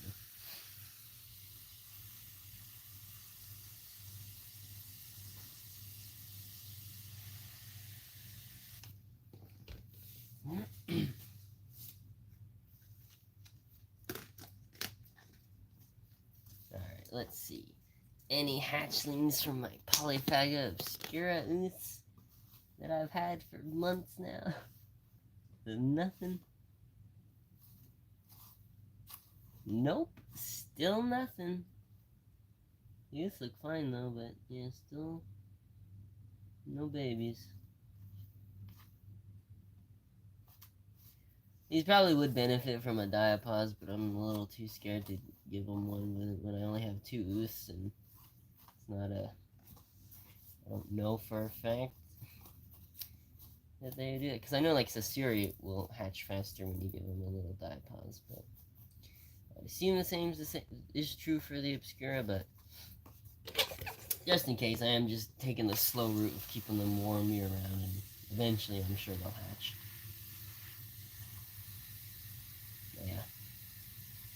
Really want them to hatch and grow already so I can, you know, figure out if they actually are Obscura, or if they are just Sasiri that are mislabeled.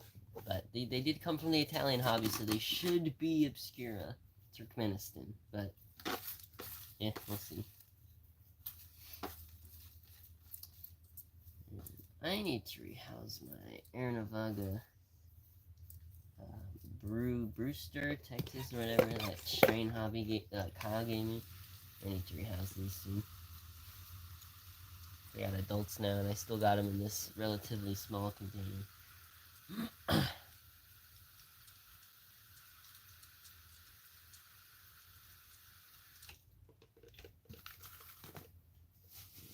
Dog food.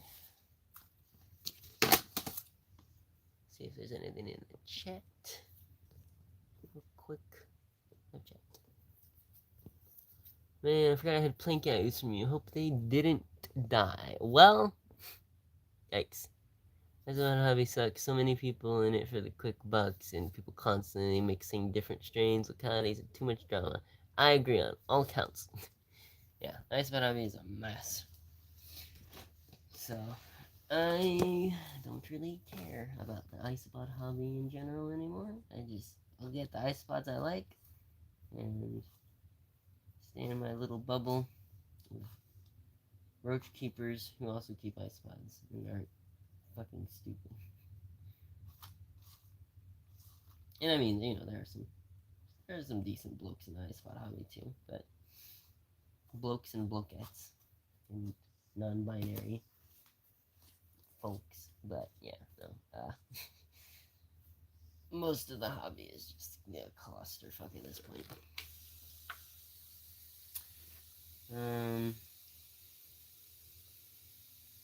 I need to rehouse these Aranavaga Mount Wards too. They're getting bigger.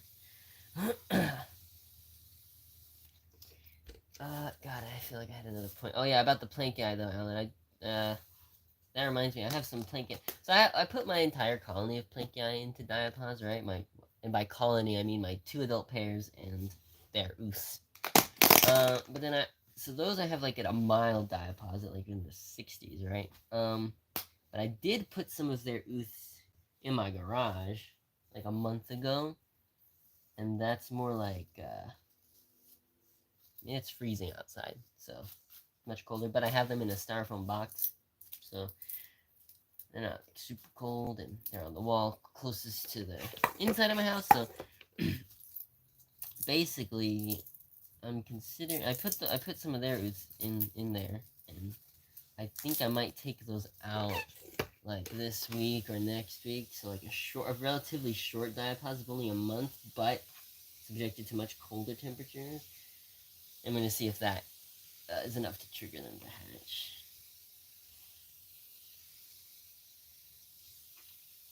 But yeah, it seems like they definitely plank eyes just simply don't hatch if they're kept warm year round. They just don't hatch ever.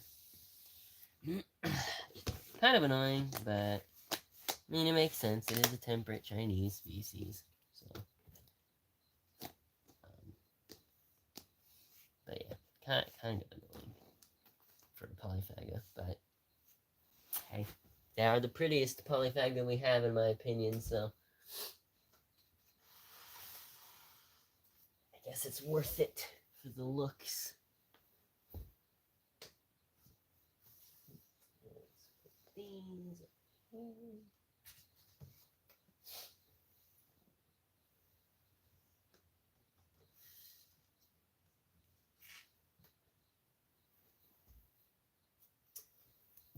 I feel like I was missing some containers there, but let's see. Got my cup of 4 eggs, which I don't know. Like the cup of 4 eggs have darkened up quite a bit since I got them. I hope they're viable. They're not rotting, so I assume it's just because I'm keeping them more humid. But we'll see. Oh, and of course I dropped the container. God damn it. I got Butterfingers today, and it is not good. Yeesh. Okay, yeah, so I dropped some of the eggs on the floor. That's great. Pick them up. Yeah, I think they're still viable though, because they're not like mush, so. I think they just darkened up because I started keeping them a bit more humid and they lost a bit of their glaucous coating that they have.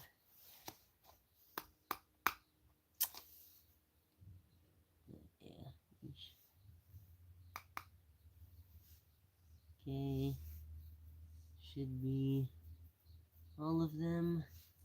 Yeah, I'm excited to try out these predatory katydids because I love me some oddball Orthopterans.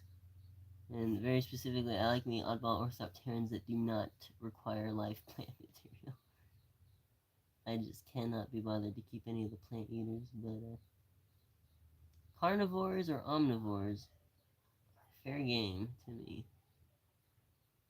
But not I'm done with Jerusalem crickets, man. I am done. Kyle's gonna send me his last pair of the Amylpelmatus mescaleroensis. And as a surprise, he said he was sending something as a surprise, right? And he checked on them to send them to me, and he was like, "Oh, well, actually, the female died." And this is what I was gonna send you. And I'm like, yeah, no. Even if the female didn't die, I don't want those again. I'm done. I'm done with Jerusalem crickets. That someone else can figure out those, but I am done trying to breed Jerusalem crickets. It always has ended in failure for me. I've tried just about everything I can think of. That's for someone else to figure out. I hope someone does figure it out in the future. That'd be great. But I'm done trying. This is someone else's job. Cause yeah. Ellen, LMA. Oh, probably at me dropping the eggs. Thank you. Ah! What is going on? This is the worst, the most technical difficulties, and oh my god, I'm too sick to be doing this today. Jeez Louise.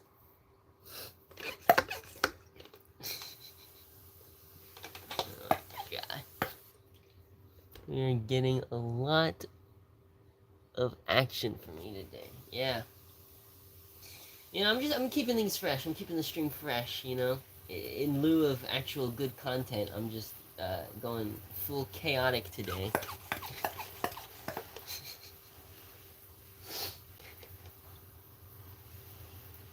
Next up, striptease. No.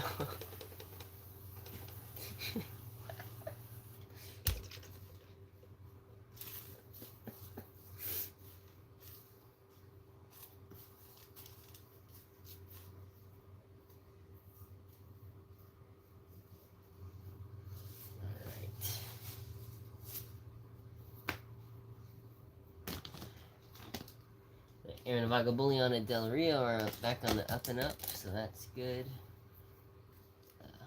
Those were definitely infected with Serratia, so I had to cleanse them of that, but now they're on the recovery.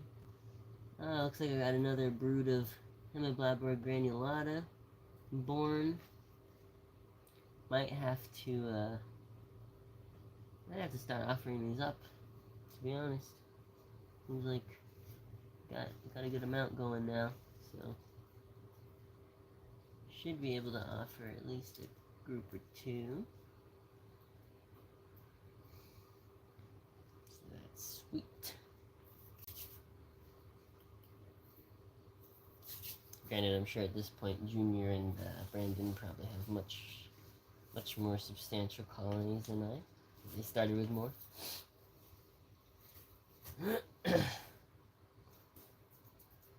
Yeah, these are cute. They're doing pretty well. Now I need my Tenebracosa to breed. A true Tenebracosa.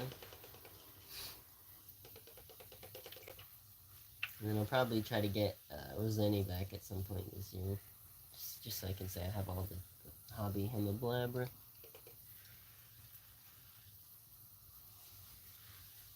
Gotta catch them all. Right. And then Alan needs to go and get us some Bruneri. Live chat. I think kids are reviving now, but we definitely need more people keeping them. Yeah. Kyle almost crashed the area. Oh yeah. I mean, yeah, same. Almost lost them from the Visceratia, but now they're on the up and up, so they should be good here. This year I'll probably start offering them up again. And maybe 1 or 2 people will buy them. Yeah, it's pretty funny that the people that want the Aranavaga most are people from overseas, it seems like. No one in the US wants their natives.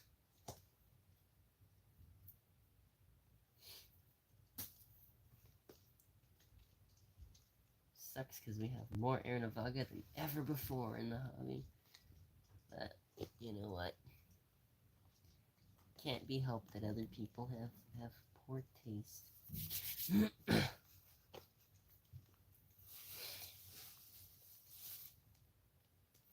I think with like US native stuff, people get in their head like, oh, it's from this country, so I could potentially go out and catch it one day, right?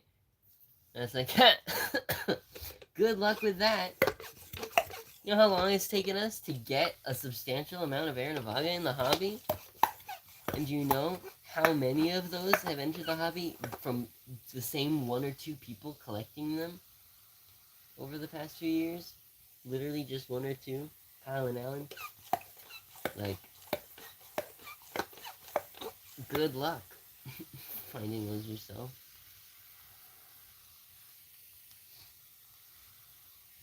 Even people who live in the states that they're found in don't even freaking find them.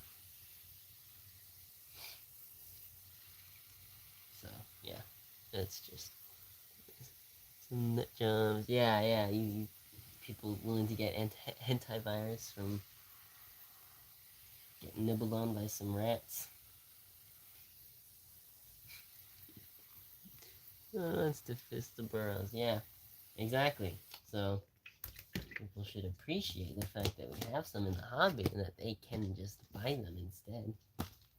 They're not even really expensive. I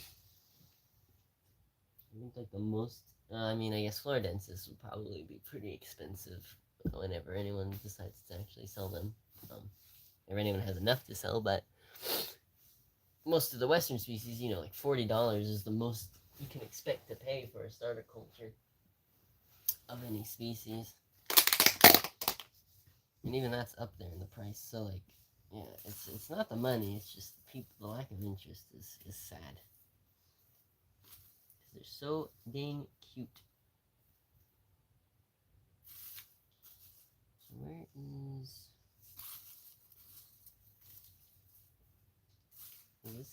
This is the wet side. And this is the dry. No, this is definitely wet. I have a lot of trouble telling which side is the dry side, which is the wet side on this Aranavaga Dorada Pinna Blanca container. Because I'm not using coconut fiber for these, I'm using chunky jungle mix crap in it. Because it's sphagnum peat, it doesn't change color that much when it's wet versus dry. That's a little annoying.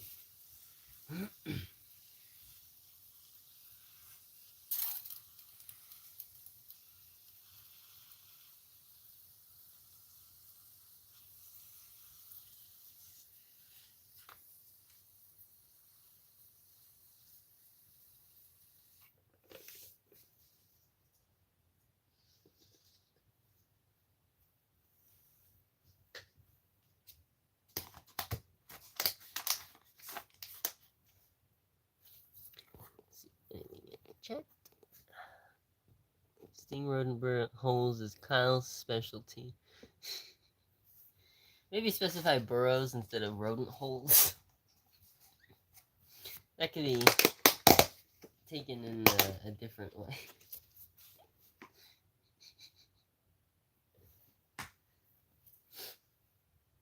Using a polyphaga from central China, been keeping it humid as per some recommendation. They actually are doing well. Really? Polyphaga, not you, Polyphaga? That's interesting. Wait, not Obscura? Like a different species?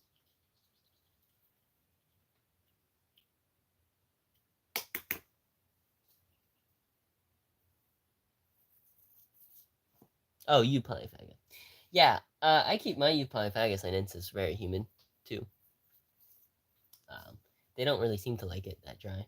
Especially their ooths. Their ooths seem to desiccate pretty quickly when they're kept too dry. And they're definitely more prone to eating their ooths when they're kept too dry as well. Trying to regain some of that moisture from eating their eggs.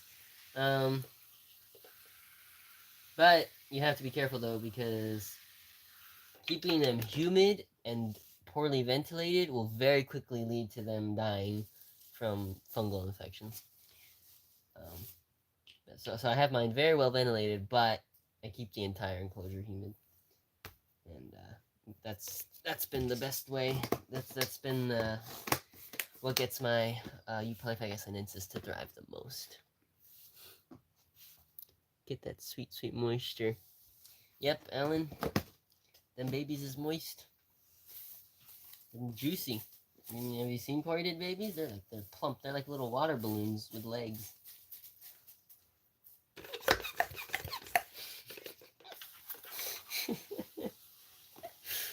God.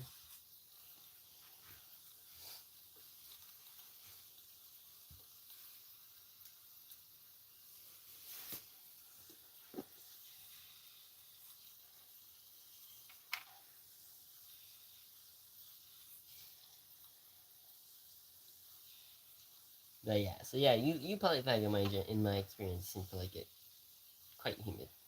But, I mean, if you've seen, I've seen videos of like the farms in China that like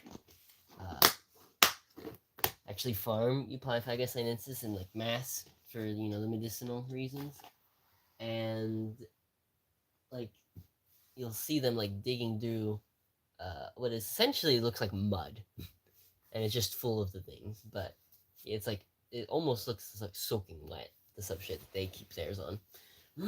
So yeah, they like it pretty humid compared to Polyphaga, which are more so the opposite. I didn't realize this Bruneri container. Well, they almost started darting out. Yeah, my Paraplaneta Bruneri, Bruneri? No, Brunia. Popping off the European stock. Almost a little too well. I really need to rehouse them. Cause yeah, there's a lot in here.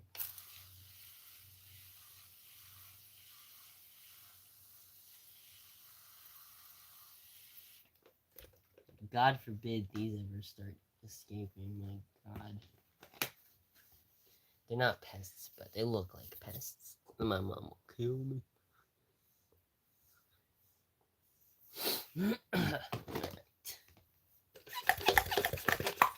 Stignoma, big pine key.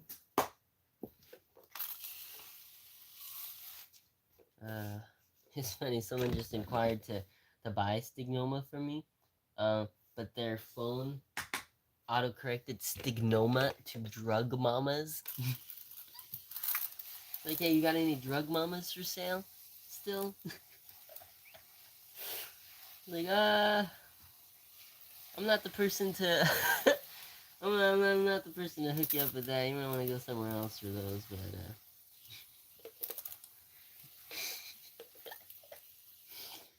yeah, that was pretty funny.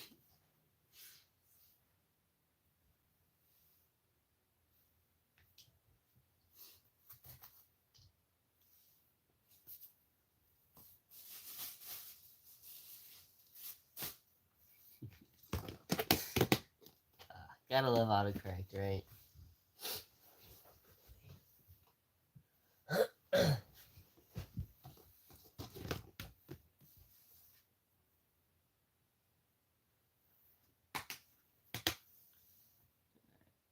More Stignoma. I put a bunch of Stignoma in this larger bin that used to be one of my Libidioides containers. Because it's just full of, it's absolutely full of Nocticola. And I was hoping it'd pop off in here, but that first group of adults I put in here, I mean, they're all still alive, but I may have just gotten unlucky and only put males in there or something. So I recently added some more, because I've not seen any babies pop up in this new setup. But I hope they do start breeding in here, because a lot more space in this container. So, should fit a lot more Stignoma. We have plenty of food. The only thing is, I might have to start dumping springtails in here too for the babies. I think even baby Nocticola are slightly too large for baby Stignoma to feed on. But yeah. Overall though, Stignoma is still doing better for me than most of my other harvestmen. I've almost lost my Humesisoma roweri, the black velvet harvestman. I'm not sure what happened. It seemed like my adults were getting like really dehydrated between waterings, and so I decreased ventilation, but they were still like, I think those, I may literally need to feed and water the Humesisoma like twice a week instead of once a week, which is kind of annoying. Because yeah, this generation, the adults just did not do well, and they died pretty prematurely. But I did get one hatch, like one clutch of eggs to hatch, a pretty small clutch, but I got like maybe 10 babies, and those are growing pretty well, so it's enough to keep the colony going. But I might actually have to get more from one of my customers if any of them bred theirs, because yeah, those did not do that well this generation. So that kind of sucks. And then my Libidioides ornata, they've just been giving me so much trouble. They love eating their babies so much. So, and then they only produce babies pretty sporadically. So, I don't know. I just rehoused them, split that colony and rehoused them to larger enclosures. So hopefully that takes care of that issue and they start breeding better again. But yeah, Stignoma are definitely doing the best for me out of my harvesting right now. But hopefully I can get the Libidioides and Humesisoma to bounce back too.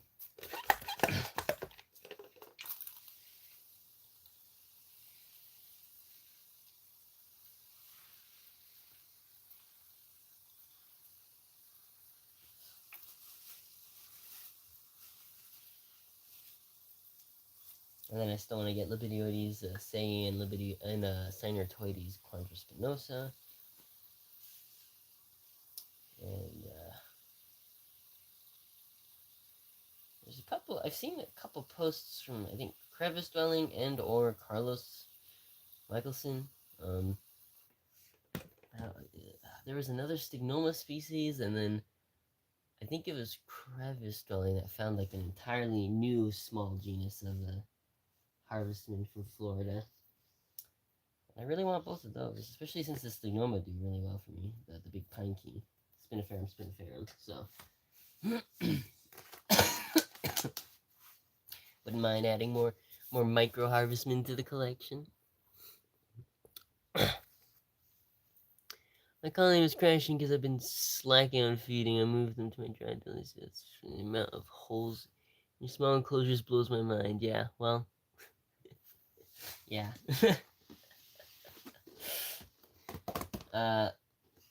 But yeah, that's good to know about keeping them in with the Drydo species dream with all the springtails. Yeah, that probably should get yours doing better, I would imagine.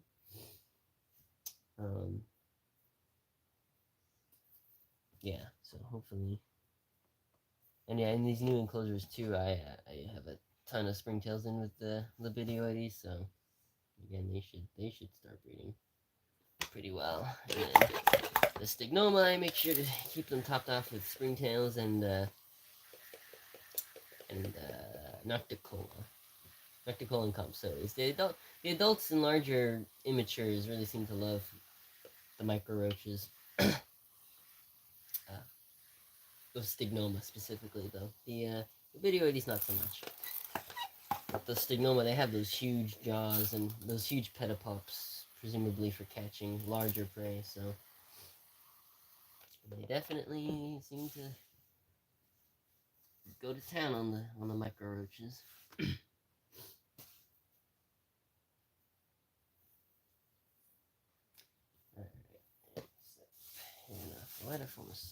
Paranophlytoformasona. I had 2 of my females abort ooze the other week, and I have no idea why. Like, what the heck?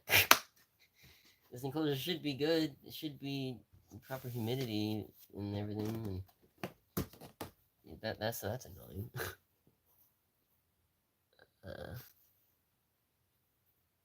Probably hoping to make them available. F2 Orange Harvestman I collected in Alabama. Ooh, Bishopella. Those are similar to Stignoma, right? One of those little species. Ooh, yeah. If you have those in excess this year, let me know, because I love me some micro harvestmen. I mean, I like harvestmen in general, but the micro ones are so cute and easier to keep happy in terms of the whole cannibalism thing, since they're small, don't need as much space.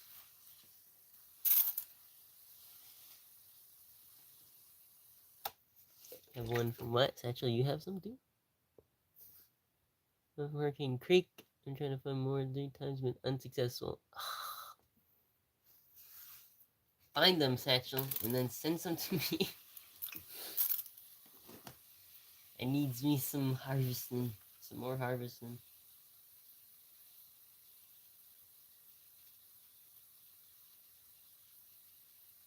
I really need some tropical harvestmen too, man. Can someone import those already? Here in the States? Please? Oh god.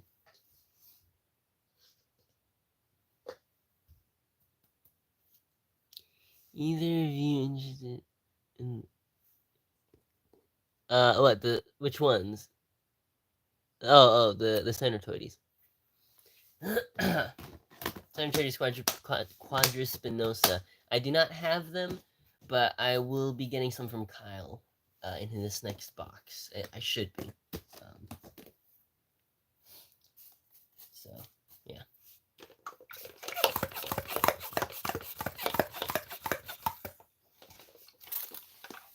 So those seem to be much more communal of a species than the Bidioides too, so that's nice.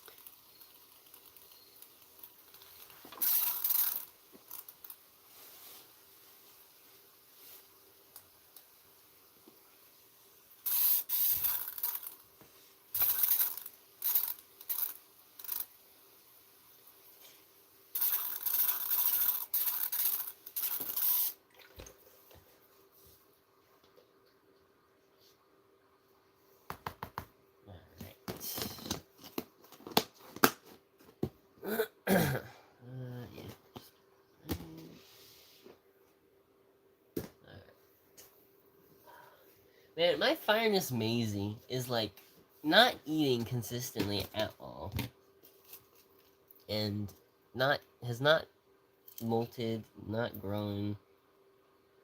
She looks pretty skinny. And like, she eats every now and then, right? Definitely, but not consistently, and a lot of intermittent fasting.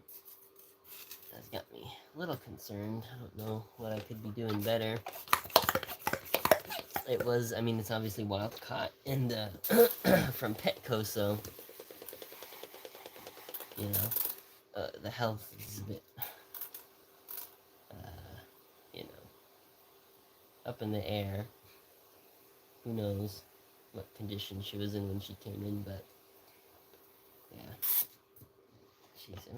The weird thing is she has eaten them several times, but just very inconsistently.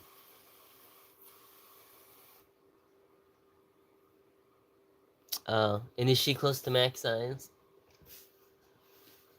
Well, then I'm not gonna see any growth action from her for a while. She's like this big. I thought they got decently larger than this. Maybe I'm wrong. Yeah. I mean, by all accounts, she's doing okay, just not, am I as big? Oh, okay. Alright, and I guess it's probably not unusual for her not to be eating that much, then. Okay. Do you think she's breeding size? Because if so, then maybe this year I'll try to find a male for her.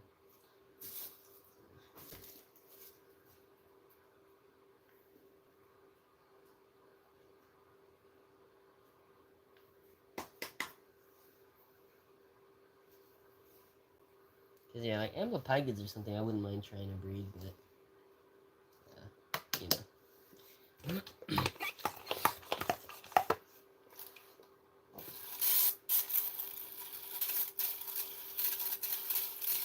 I want those parthenogenetic ones. I really want Brandon's to pop off so he sends me some finally. The Charinus Acosta.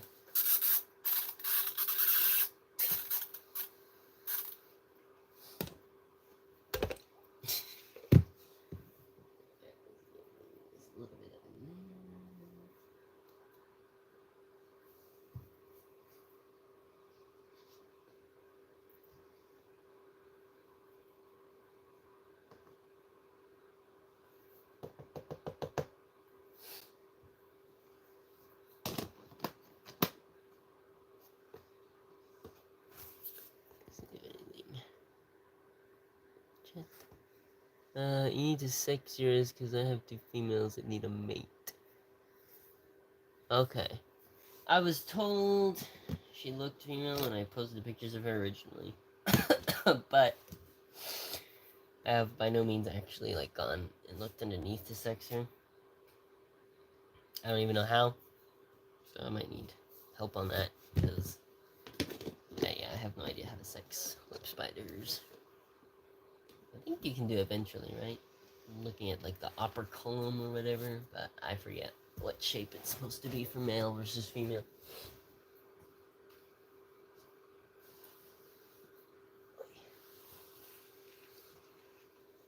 And I do not have Oren's book on hand to tell me what that looks like.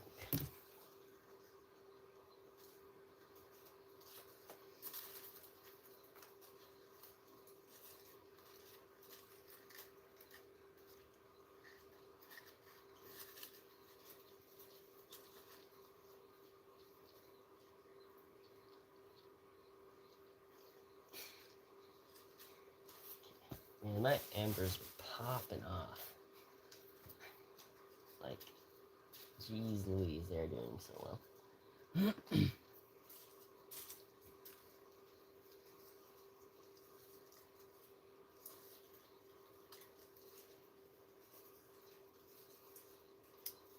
That's great.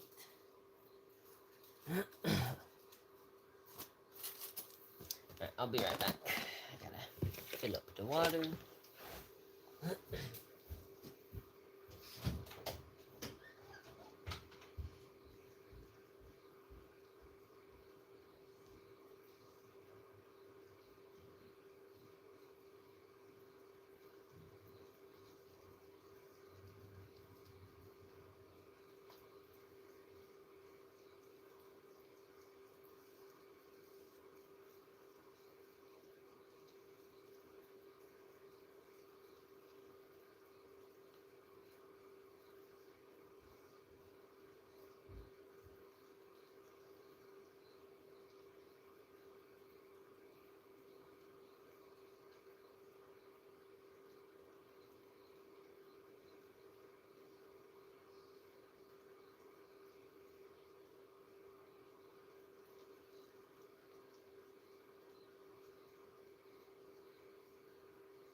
chat real quick.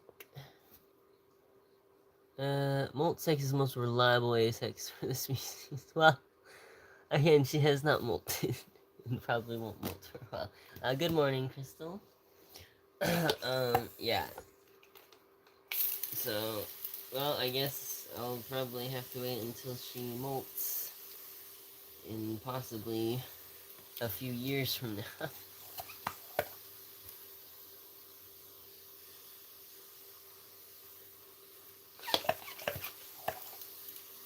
Alright. Dowsing my amber colony. I might invest in freaking natural this year. Some natural and spray all my colonies down with them. I'm getting sick of these forward colonies. In everything. They're like the freaking same. I'm pretty sure I probably got them from Brandon. They're the forward flies that don't just eat dead roach bodies. They eat everything. They eat rotting dog food. They eat rotting fruit. They're the worst. I've had forward flies before that were like the normal forward flies that only feed on dead roaches, and so like if you kept your colonies clean like I did of dead bodies, then there would be no problem. But these freaks of nature that eat everything and are bigger than fungus gnats and the grosser. Like, I'm really sick of them. So I might get natural, which is, for those of you that don't know, is the liquid form of what is it? BCI, Bacillus, something. It's a bacteria that only targets dipterans and kills them. So might start dousing all my colonies with that. The only thing is, I've heard it's not very effective on containers that are not like consistently humid, because the bacteria needs pretty high humidity to survive. So like in an enclosure that is completely humid, that's fine. The enclosures that are like half and half, like 50-50 humidity gradients, or, you know, and that's a lot of stuff I keep is kept on gradients like that. You know, the bacteria only really affects whatever's on the humid side of the enclosure, not so much the drier side. That's what I've heard, at least. So I don't know how effective it's actually going to be. But I still might try it because, man, I'm getting sick of the forwards. Fungus gnats, I've never had a problem with, but forward flies, they're just too big. They're just too big and gross, and their larvae gross me out. Fungus gnat larvae you barely ever see. They stay pretty hidden in the substrate. They're transparent. You know, they're fine. Forward maggots are gross. They're really gross. And big and maggoty looking. And just, blech. So, might have to do something about that. Hey, this by the way, is my Eupolyphagus sinensis enclosure. You can see, very humid. And also very well ventilated. The sides too are also very well ventilated. All those little holes I've poked.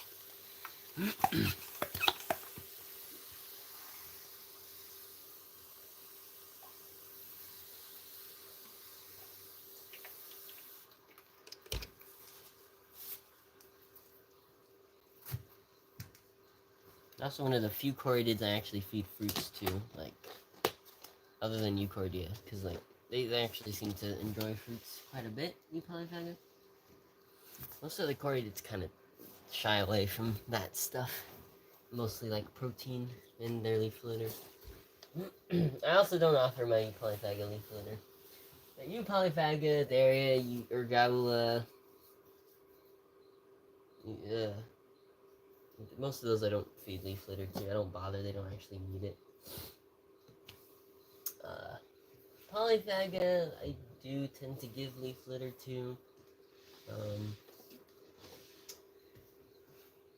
And then Euchordia.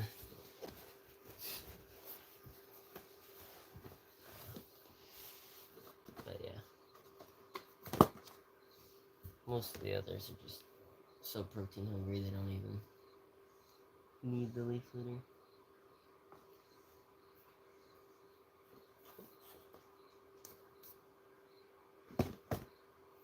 Tagalogblada, well, Tagalogblada and friends are doing really well in their original container. Still don't have adults yet cropping up from the winged ones that I isolated. But I'm pretty sure that is going to end up being a different species. So, we'll see though.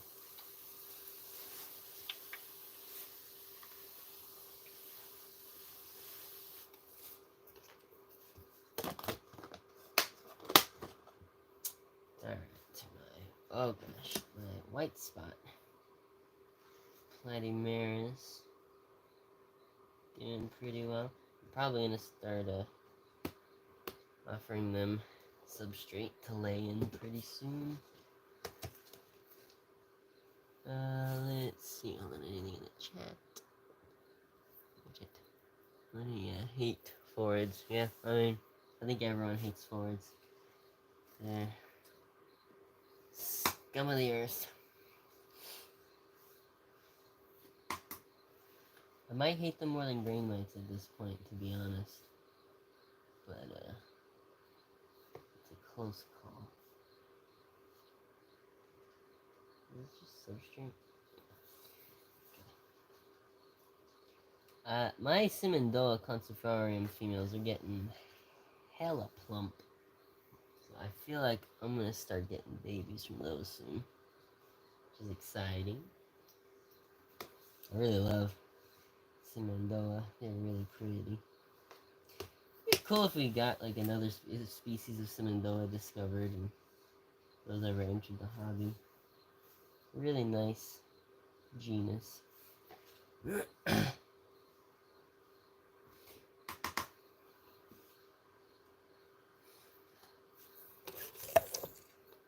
Forgot, how do you have the Aloides acuta larva set up? I put those, which by the way, a few of those did die after being shipped. They were like, they looked like really dehydrated. So I think some of them were died as a result of that. But I have them set up individually for now, just because it's gonna be easier. I have them in one of my pupation tackle boxes, so that each one has a little cell for itself. And I'm just keeping them like semi-humid and feeding them dog food. And most of them are still kicking and doing pretty well. They've plumped up a lot and are growing. They are smaller than I had anticipated though, and I do not think any of them are ready for pupation. But at this point, I'm just going to keep them in those cells, so when they are ready to pupate, they will do so immediately. And then I don't have to worry about any possible cannibalism. I know Aloides obscura larvae are pretty cannibalistic. And while that's not the case for every large Aloides, just in case the acuta are, I didn't want to keep them communally to start off, just in case. But yeah, so that's how I have them set up there, kind of semi-humid, not soaking wet, not bone dry, but that's typically worked pretty well for rearing larger Aloides larvae for me. So hopefully, I mean, they are eating some and growing. A couple of them have molted, I'm pretty sure, too. So, yeah, hopefully a fair amount make it to maturity. And hopefully pupating them isn't a pain. That's going to be the real test of pupation, you know. That's where it tends to go downhill. But we shall see. Also, I had mentioned early in the stream, but no one was there at the time, but I think that the Aloides subnitens that we have in the hobby from Orin are not Aloides subnites. Because looking at bug guide sightings, because first of all, I just got an Aloides species, a female of an Aloides species, that looks identical to sightings of Aloides subnitens on bug guide, and most of those sightings have been verified by Andrew Johnston, the Aloides taxonomist.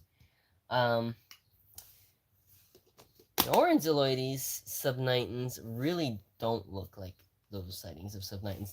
The pronotum's a completely different shape. And apparently the pronotum shape is pretty diagnostic in subnitens as well, more squared off. The pronotum's on orange stock is more rounded. So I think orans are actually Aloides madrinensis, which is a very similar species.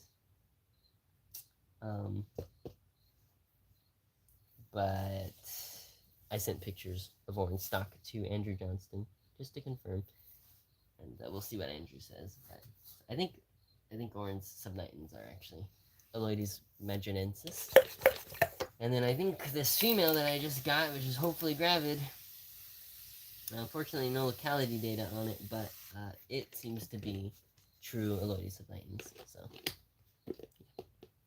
So subnitens look like weird Aloides I was fighting in Arizona. Yeah.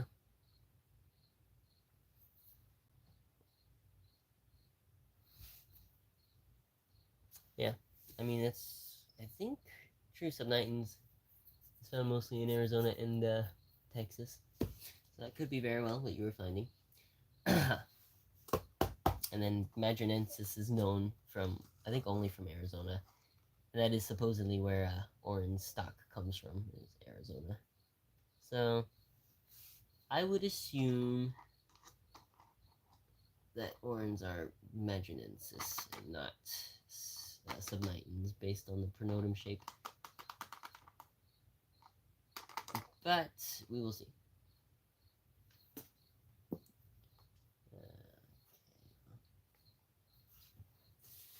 We'll see what Andrew says.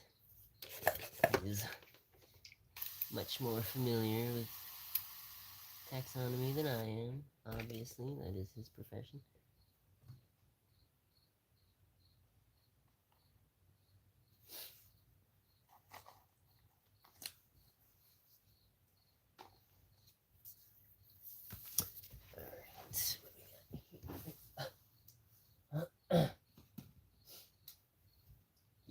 Come on. I really need to rehouse my Euthylestoplotta Everglades. They're doing okay, but and they just started having the next generation hatch out, but that's why I want to get them rehoused so that they have more room to grow out and increase the population size.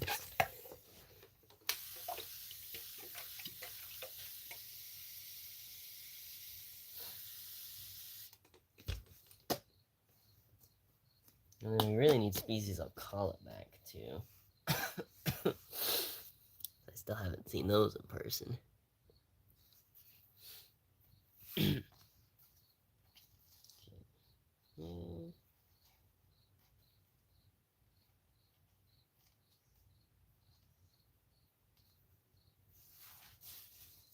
So I was hoping to get those Tylos species, the Elliott Key, somewhere in Florida, from Carlos.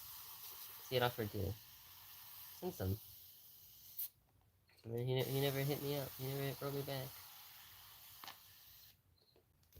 I want my mini Hilaria to complement my large Hilaria. My actual Hilaria. Speaking of Tylos, we really need someone to collect Tylos, what is it, granulatus? The actual largest species in that group. Even bigger than Hilaria.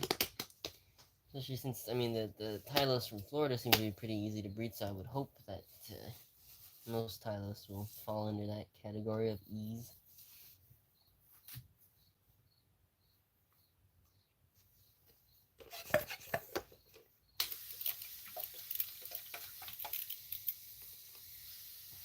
And then someone just needs to find them and then import them as Cubaris, Murina, and Giant, and then we'll be good, right? Isn't that how it works?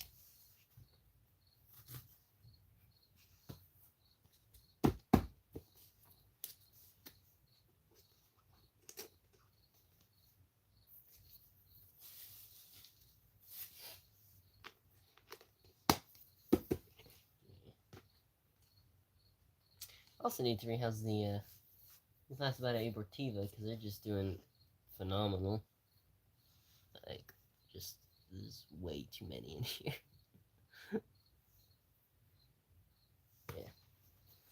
Yeah.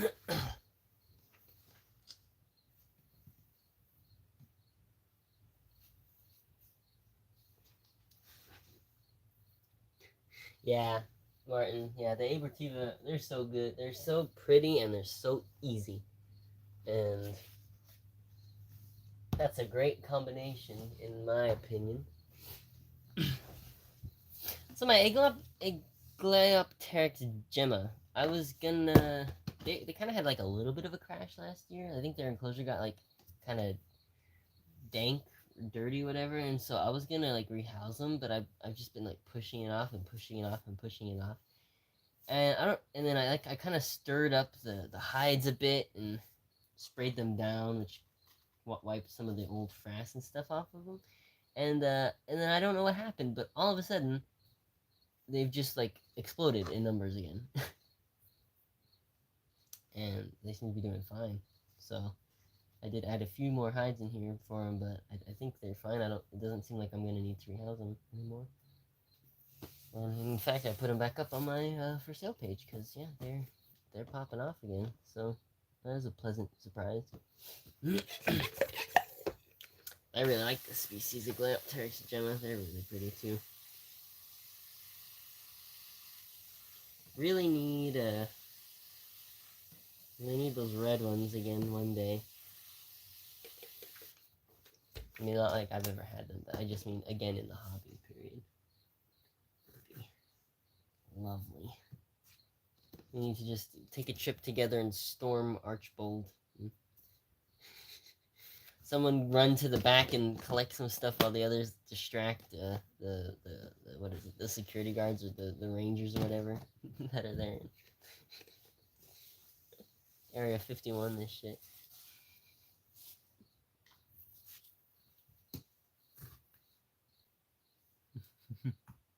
Archbold is open again. Oh, nice. That part of it too, that you went and got the red ones from. I feel like I thought I remembered you saying that part was like kind of an off limits part of Archbold, but maybe I'm wrong.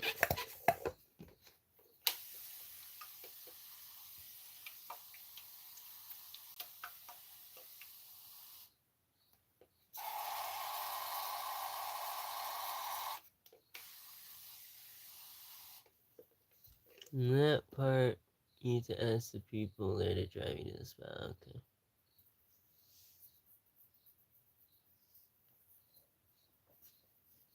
Well, do it. Do it, Ellen. Do it. Bring us back some glorious red Aglaopteryx. And send some to me.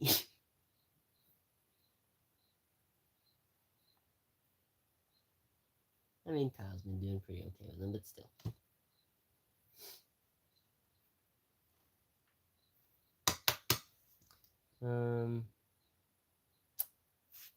What was I gonna say though? Oh yeah, Kai was like saying that we should go to Costa Rica this year, Alan. All us. I think he said you, me, and maybe Kyle. Let's do it. Let's all go to Costa Rica.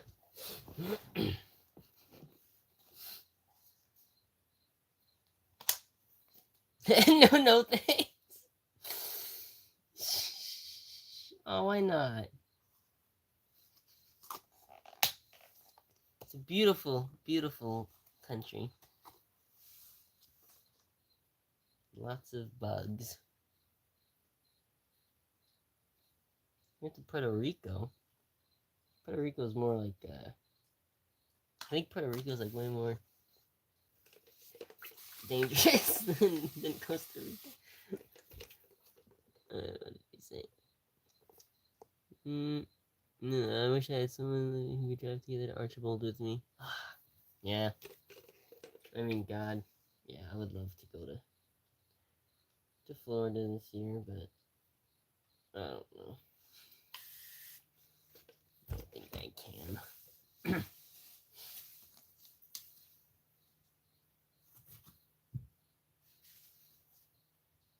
gotten so bad. Oh. Sorry to hear that, Ellen. Well, I wouldn't be any help because I can't drive yet. Get Kai to drive you down there. Get Kyle to get off his butt and go to a Florida trip again.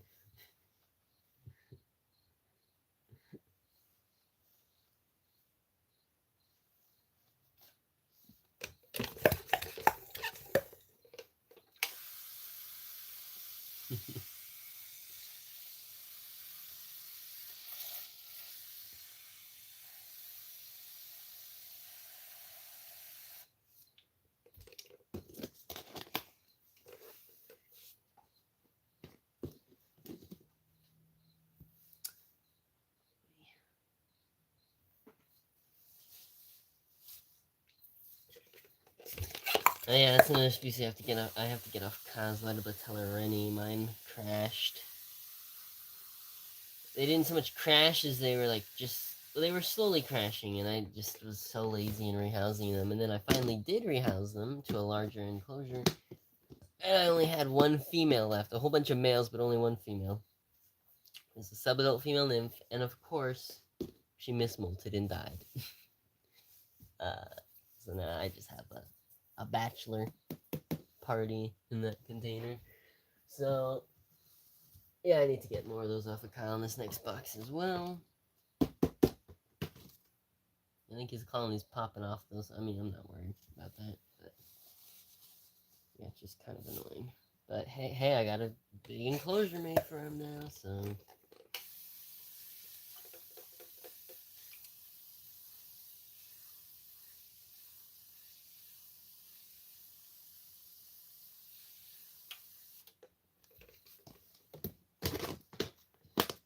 Villas popping off. My Simplos Morsi next generation has started hatching out. Less consistent hatches this generation, which is a little annoying, but some are hatching out, so it's enough for now.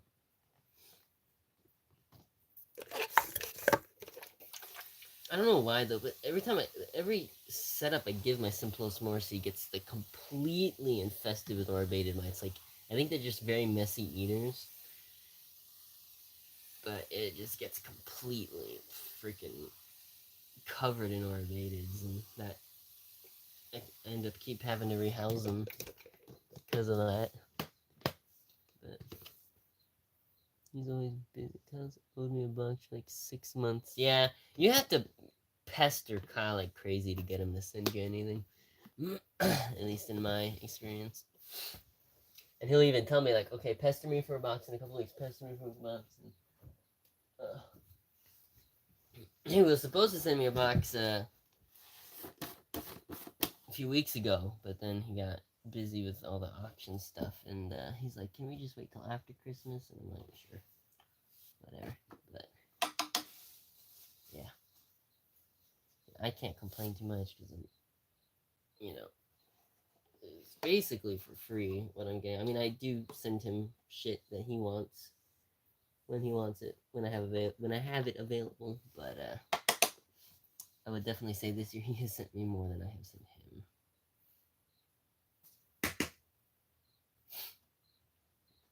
Well, admittedly, a lot of what I've asked him for is just common stuff that I just don't have at the moment. Or obscure stuff that literally I'm one of like 3 people who even wants it, so.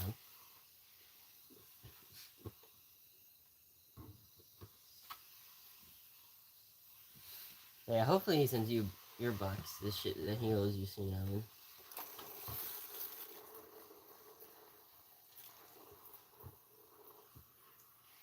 Just need to keep pestering him. Don't let him forget.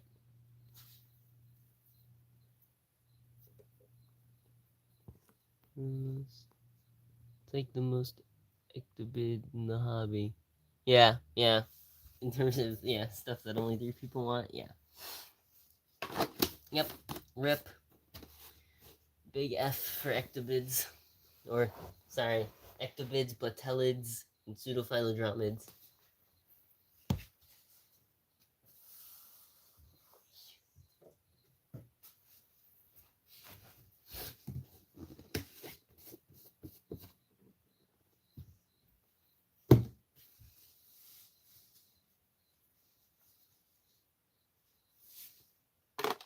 Like Episymplois sindaica. I don't think I've sold a single group of these since I got them.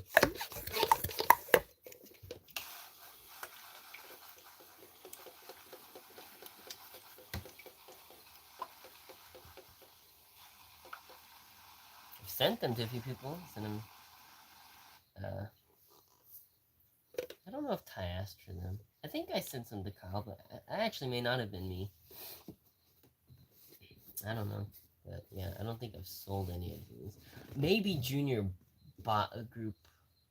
No, because Junior was one of the one who bought them when we made the order off yours. So yeah, I don't know. I don't think I've sold any Episymplois.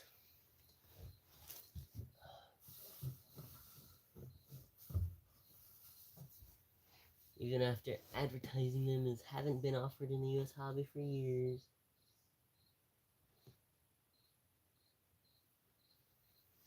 Yeah.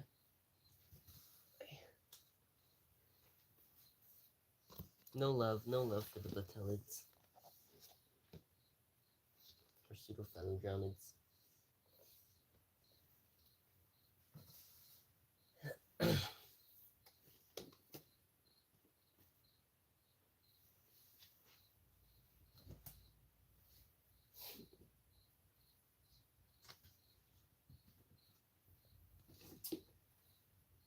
I don't know if I updated this or not on here. I might as well say it publicly. But we may not be able to get stuff from Jorg anymore. Because, well, he still owes me. We did a trade. I sent mine first. It arrived fine. But then his box he tried sending to me twice, and both times, the main post station in Berlin, I think, refused to accept his box. Like, his local post office would accept it, but then it would go to the main shipping port in Berlin, and they would send it back to him, saying that the way he packs has not been accepted since 2019, and it has to be packed differently, and they're not telling him how to pack it correctly. They told him he had to use an envelope, so he did that, and then they still sent it back and said, nope, you can't send this. So he can't ship through his normal method anymore that he's been using for decades, through DHL. So he doesn't know what to do. So he's gonna try to find a different way to ship. I mean, he could just use like UPS or FedEx, I guess, but I had horrible luck this year getting stuff through UPS internationally, and FedEx is less of a problem, but it's far more expensive. So, but yeah, he still owes me Pinistea and Gustapinus spatica and a whole bunch of Parasaurus pygmaeus, so I hope he can figure out a way to send them, because I really want those. But yeah, so getting stuff from him, unless he can figure it out, the cheap way to do it, like getting stuff from Jorg in the future may not be very feasible anymore, which sucks. So yeah, that's annoying. He was one of the better international vendors, at least for us in the States, so yeah, that kind of sucks. Andromeda hissers barely eat. Yeah, my nymphs ate a ton.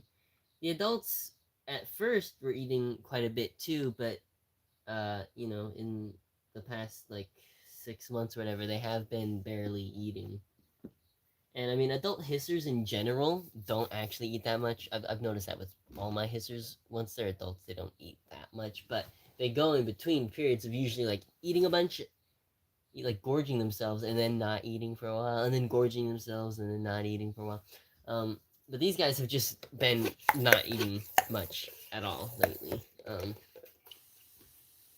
And I've been having having some of them die, so it could just be them at the end of their life cycle or whatever, but I don't know. But yeah, I have noticed mine aren't eating that much either, so yeah, again, I'm gonna have to get Andromeda again probably next year. I do have a source for them again, though, that's good, but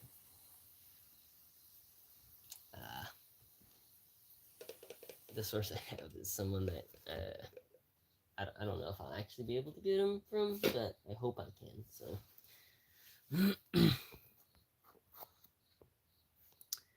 Maybe they need some seasonal Q. Yeah, I don't know. I really don't know. Everyone I know of that breeds them says that they keep them like all their other Princessia, and don't do anything special, and keep them warm year-round, and feed them normal foods, and normal humidity gradients, and blah blah blah. I really don't understand why ours aren't doing anything for us. I have no clue. The only thing I can think of is that somehow the group I got infected with something, like maybe Serratia or something, even though they don't look like they are, but something happened to that colony, and maybe we'll back yet. I really don't know. And then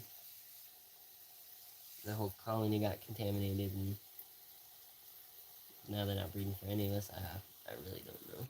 Yeah, his are STD, his are AIDS. Yeah, I have no clue, but it sucks.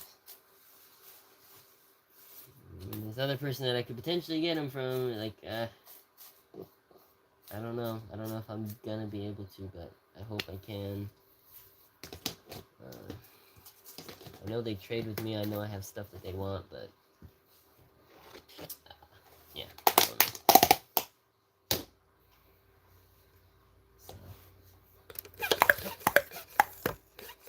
It's like Hermetic Streamosa situation all over again. I agree. Yeah. At least I got babies from my Streamosa recently. Not many, but I have more females that hopefully will pop soon. Brandon just got babies from his Streamosa as well. After keeping them cooler. So it does seem like those like it cooler. But, yeah, I don't know. Yeah, like,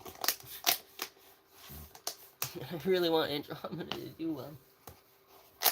At least we'll probably be getting Kyle's old Princessia strain again soon, so that's something positive in the world of Princessia, but I found someone with them. But, yeah.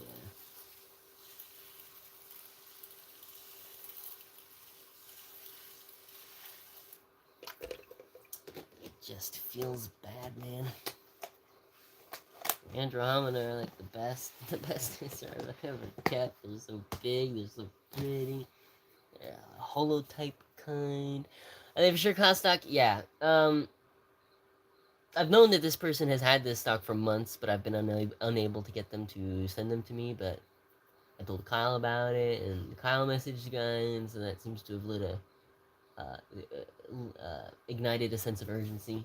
So now he's going to send me and Kyle them. But that's why I was making those posts about trading for Magnifica. Like, I'm trying to get that guy's attention. Like, hey, dude, I really want these. I'll even trade Magnifica for him. I was hoping specifically that he would write me back. Or find someone else that has them. But yeah, no, it was someone in North Carolina. Some girl in North Carolina got them from Kyle back in like 2016, 2017. And never added any bloodlines to hers. And she was selling her entire colony, and then this guy, like, by the time it took me to verify that they were actually Kyle's pure stock, messaging her, some other guy bought them. So then I have to go message this guy, and he's like, "Oh sure, I can send you some." And it's just been a bit of a back and forth for months. But now it seems like it's finally coming to a head, and me and Kyle should both be getting them from this guy. So it should be for sure Kyle stock, as long as he didn't mix them with the... Because he had bought Princessia from me too, so I told him not to mix them, obviously. So as long as he didn't do that, I don't think he did. Should be good. Should be Kyle's pure stock. That picture that lady posted when she was selling them looked identical to Kyle's stock. So yeah, they should be clean and of Kyle's old line. So yeah, and those are nice. Those have slightly larger. It seems like that phenotype of that strain of this darker phenotype from Kyle's old colony reached more. They're less prone to stunting, it seems, than the strain I have, and also have nicer color, more consistent coloration. But I still think mine are pure. I just think mine are. Well, me and Kyle were talking about it, and the whole thing about there supposedly being two lines, big and black, of this darker phenotype may have actually had some truth to it back in the day. And while nowadays in Europe, according to Nico, anything sold big or black are like identical now. They may have at one point been a little different, so mine might be more representative of the strain that was called black back in the day, and Kyle's were sold as big through Dexter and Debbie. So that might be what's going on there with those. But yeah, so I still think mine are pure, 100%. Just a different line of the same dark phenotype. there's apparently like three major phenotypes of Princessia. There's the holotype phenotype, which is like the Andromeda, right? Stripy, but huge. Then there's the big / black phenotype, which is darker with some side striping, side bordering, and then there's the tiger / tricolor / black and white phenotype. That's smaller, but even more vibrantly colored and striped than the Andromeda. So those are like the three main Princessia phenotypes, and there are like multiple variations of each, but yeah.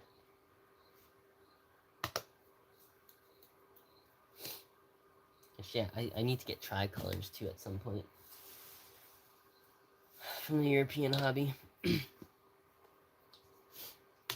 Although I would have liked to get them from Nico, because his should be 100% pure. Finding actual pure tricolor from anyone else in Europe is going to be a bit of a hassle. But hopefully I can.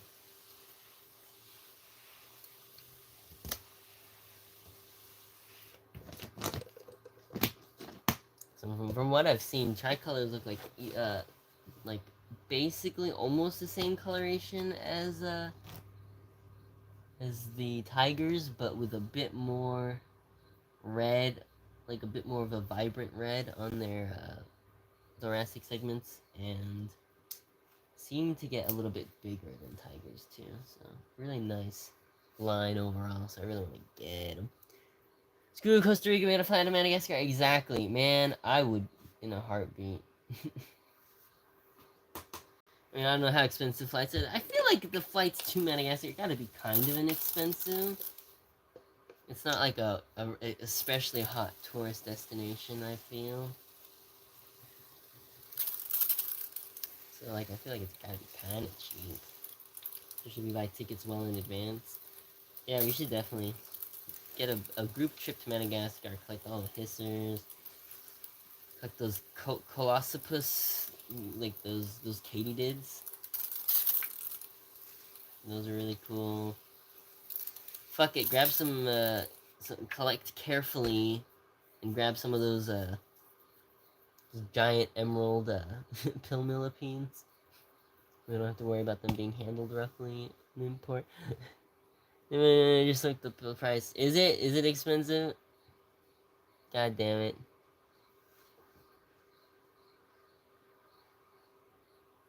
I'm assuming very expensive.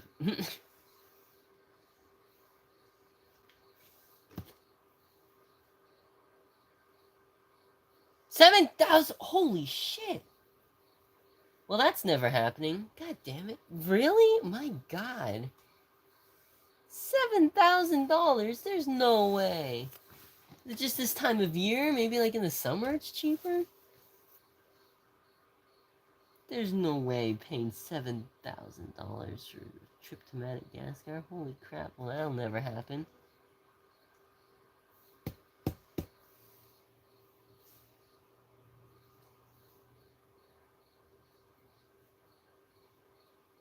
Well, that sucked. I didn't realize it was that expensive. That's never going to happen. We would literally have to start up a GoFundMe. No one's... It'll never hit that much. Man, that's a bummer.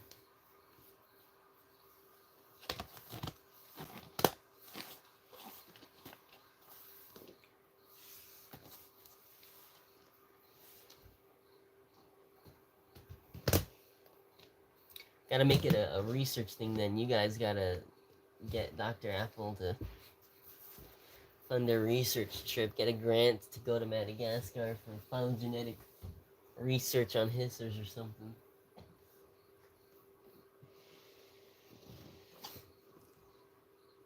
Because he's in Montgomery to Madagascar.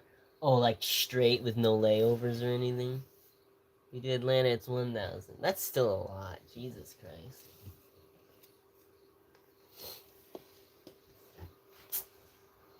Yeesh.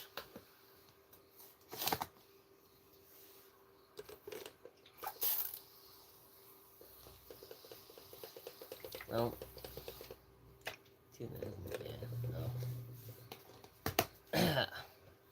Man. God damn.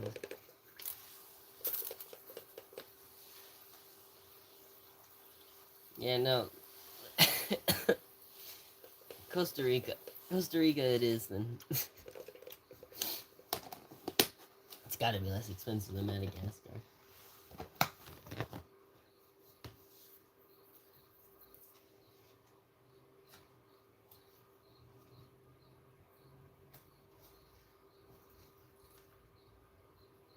Yeah, I guess maybe I have it, like, my way of thinking is backwards. Maybe the more touristy it is, the cheaper it is. Like, the more flights they have going there, so the less expensive it is. Versus Madagascar, no one's going to Madagascar, so like the flights there are probably further and fewer between.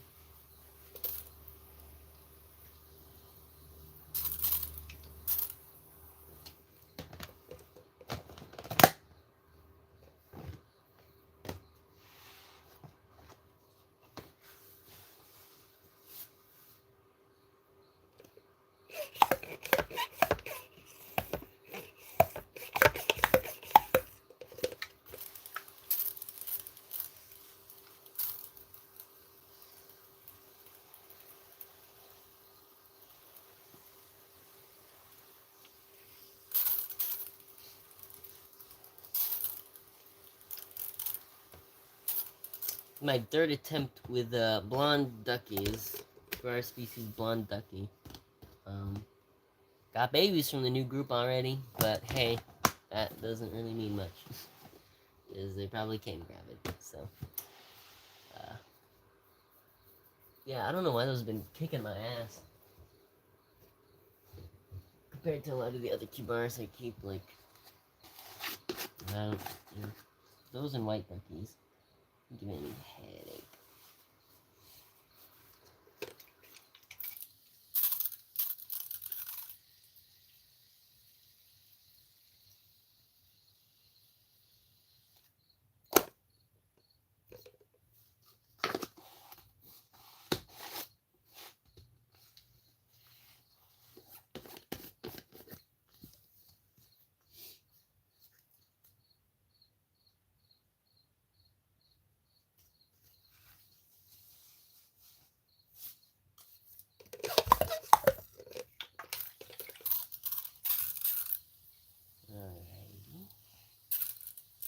Oh man, I should have saved some of those veggies from my dubias, probably.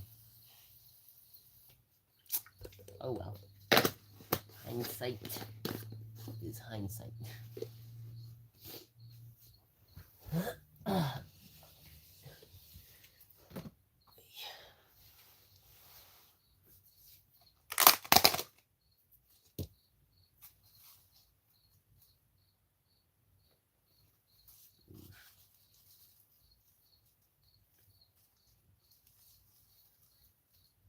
Percelio 90s CF for Goddess Everglades doing pretty well.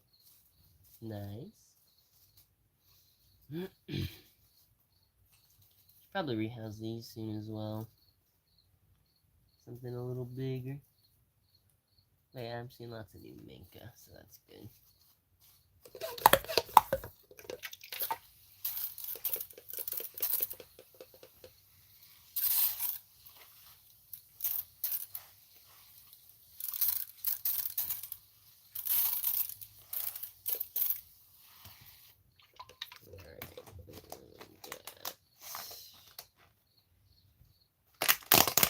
Armadillidium maculatum. So many. I started with like half a dozen of these in the spring or early summer, and I got hundreds already. These European hobby stock maculatum.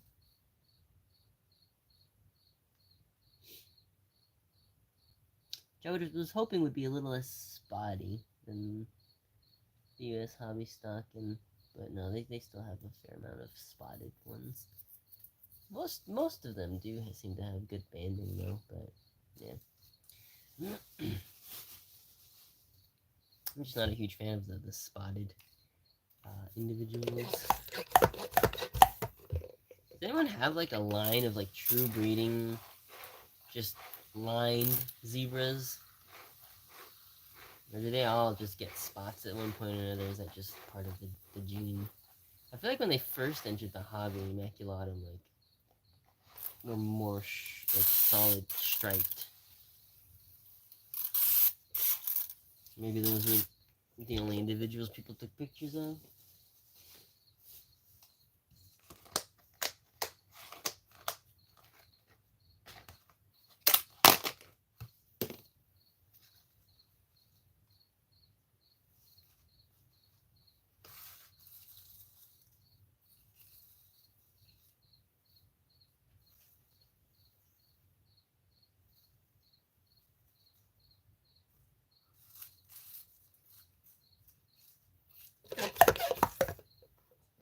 Chat real quick.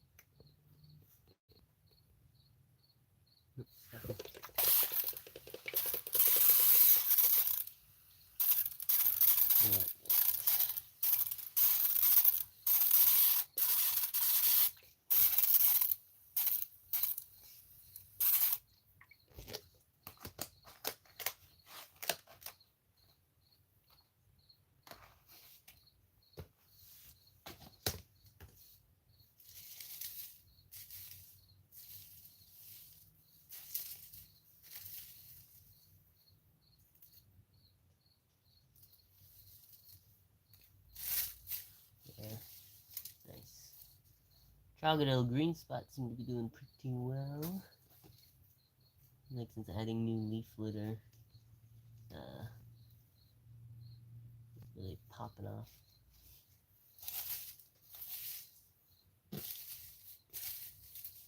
Nice. Alright. Giving up on those. Yeah, they're a bit finicky. I lost most of what I started with. And then I had a couple females survive, and they've been giving birth pretty steadily in the new enclosure. And then I got more from Brandon, and that is helping even further. But yeah, they definitely need good ventilation. That is in fact why I think mine didn't do so well to begin with, because I had them in a smaller enclosure with less ventilation. But now they're in a larger enclosure with a lot of ventilation and a better humidity gradient. Because that's the other thing, they're a bit picky about humidity. They don't like it wet, and they don't like it too dry.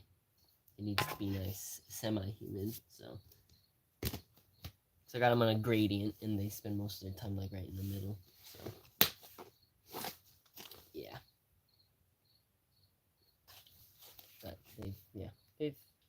they're doing good for now, and seems like they're primed for an explosion in the spring, probably.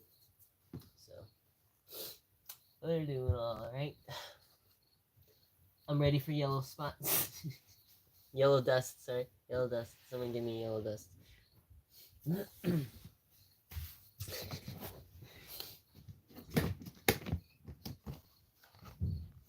I'm surprised Edwin hasn't gotten babies from his yet.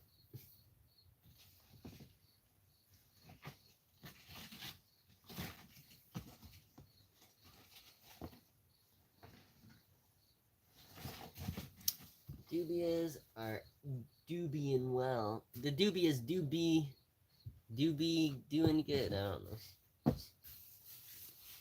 I tried, okay?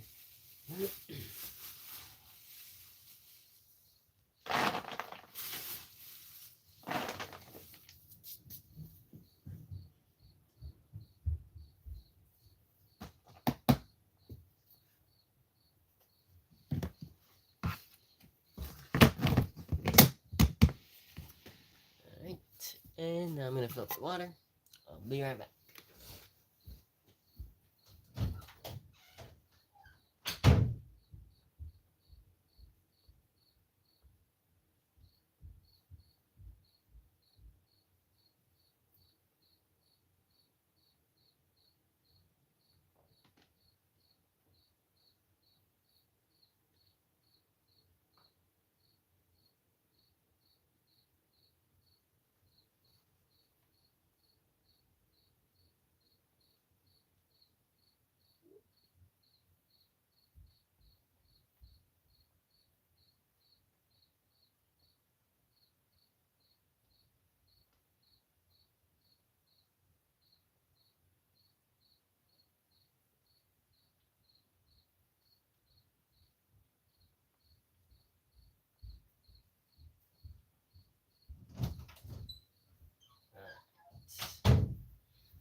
Probably got like 15 to 20 minutes left of maintenance, and I'll have finished a little more than half, and then the rest I'm probably gonna end up doing later tonight or tomorrow. But so I'll be ending the stream here relatively soon.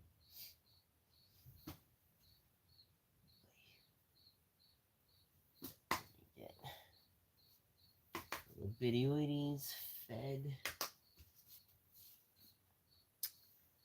Which, yeah, still no new offspring being born in these new setups, even though they got a lot of room now, and a lot of springtails, and I've even been cutting up mealworms, or superworms, to feed them. So, what gives, man? Come on. Give me some babies.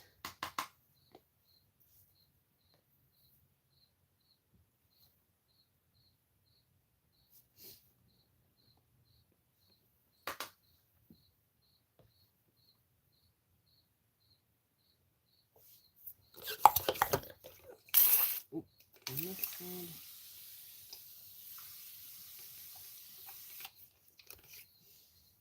We'll give a little banana.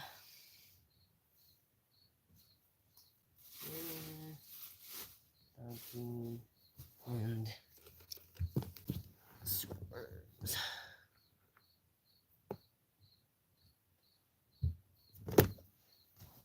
I am using superworms more and more for their intended purpose. So, yeah, I have so many now, and I got like this big, long shoebox type container that I got mine in. So I have hundreds of the damn things, so might as well use them as feeders. Alright, that should be good enough.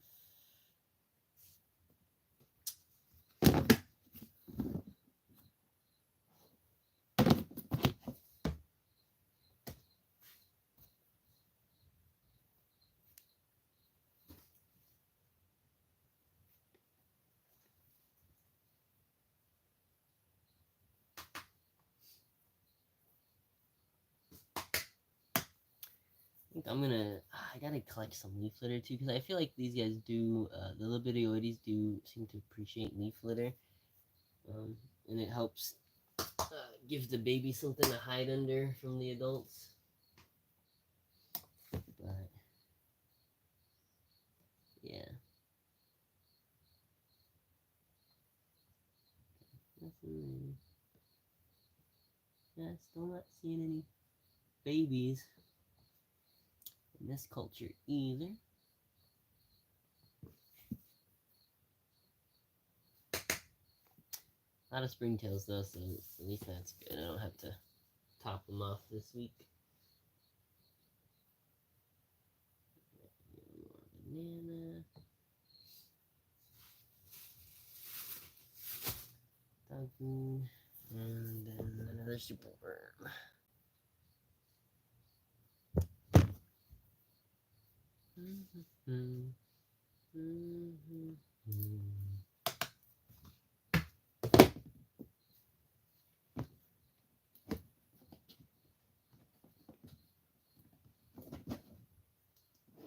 Alrighty.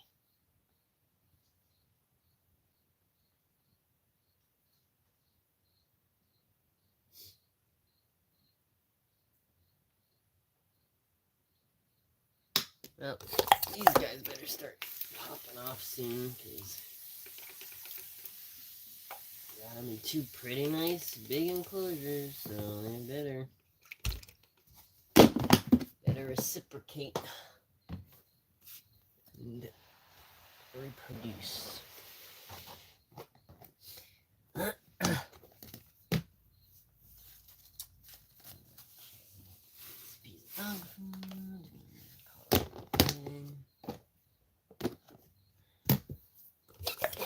Propycelio volcanius. These guys are so cool. They're really colorful for one of the more smaller isopod species, and they're so prolific too. They breed at such a small size.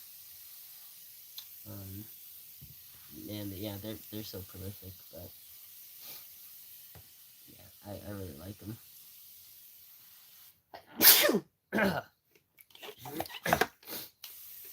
Probably one of my favorite isopod additions of this year, to be honest. Like, they're one of those kind of obscure species that, while they're not over the top colorful, they got some nice, more subtle coloration to them. So glad to have those. And then we got the Spherillo species dream, which, my god, how many name changes are these gonna go through? Isopod dream, Cubaris dream. I think at one point someone was calling Marylandella species dream. And then Dryadillo, and now it's Spherillo species dream. Will it ever come to an end? Will we ever figure out what they really are? It's been name change after name change with these guys. My gosh. Everything should be called Cubaris marina. A lot of the legal isopod importers would agree with you, Brand. Agree with you, Alan.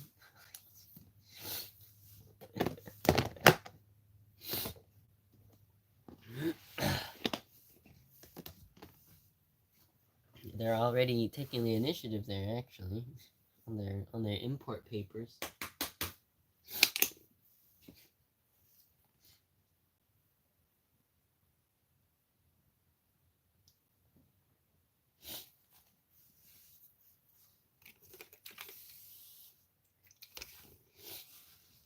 No babies from my Celesticus convexus pied yet, but some of those females are super gravid, so should be any day now.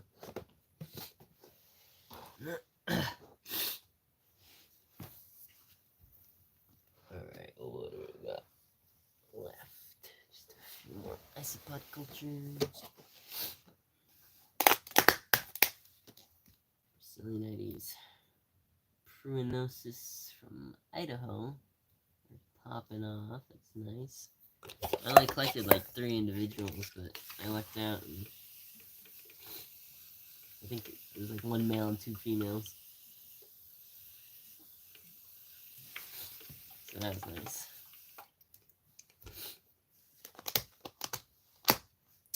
We got These are the, yep, CF for Goddess Miami's doing well. I do have some individuals with like, they're gray with red bordering, but like the red bordering isn't super thick or vibrant. But so I'm expecting that there should be some variation once the colony starts breeding more, and I should get some of those more species Morocco looking individuals eventually.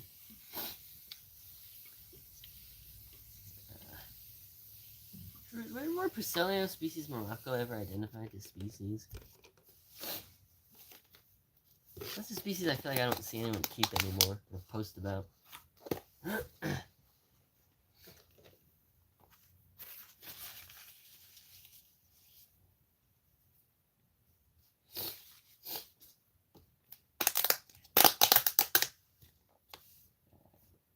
Pygrodesmidae species Codicinabalu. Not seeing a lot of action in this container, but I haven't given them fruit in a while, so this might get some to come out. Yeah, which Pygrodesmidae, by the way, I can't winter ship those to save my life. I don't know what it is. They're so cold sensitive, which is super ironic because I got them in a freaking import of roaches in the middle of winter. And they hitchhiked their way into my collection that way, but they survived that. But meanwhile, I ship them with freaking heat pack for a couple days within the U.S. and I can't get them to survive at all. I've tried all the different typical packing methods, but yeah, those I don't offer those in the winter anymore.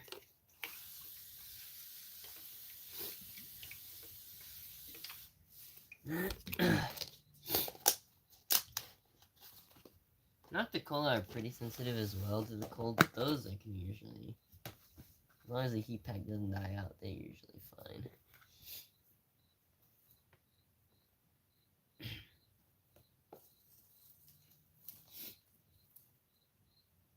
Yeah, I would say I'm a pretty decent winter shipper. I don't usually have many casualties,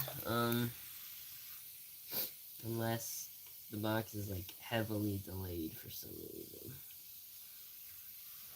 Yeah, it's kind of out of my control, but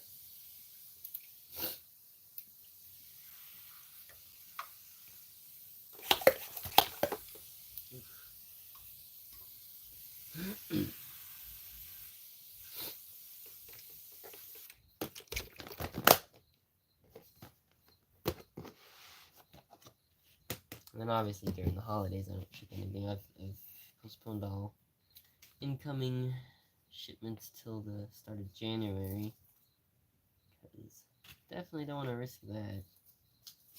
Those holiday delays, they're kind of inevitable.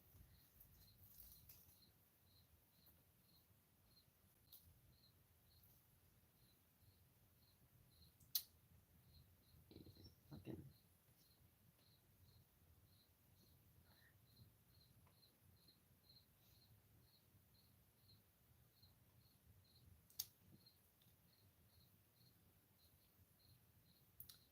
alright, let's move these back.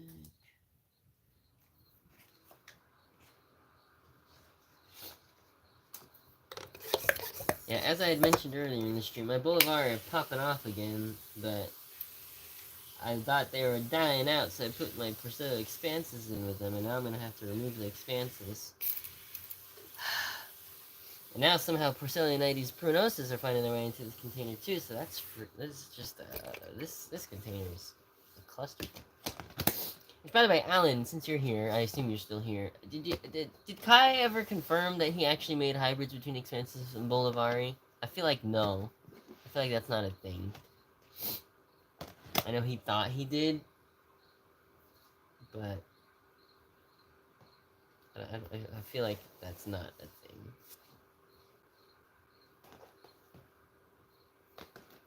That's dumb. I don't think they could hybridize. Wait.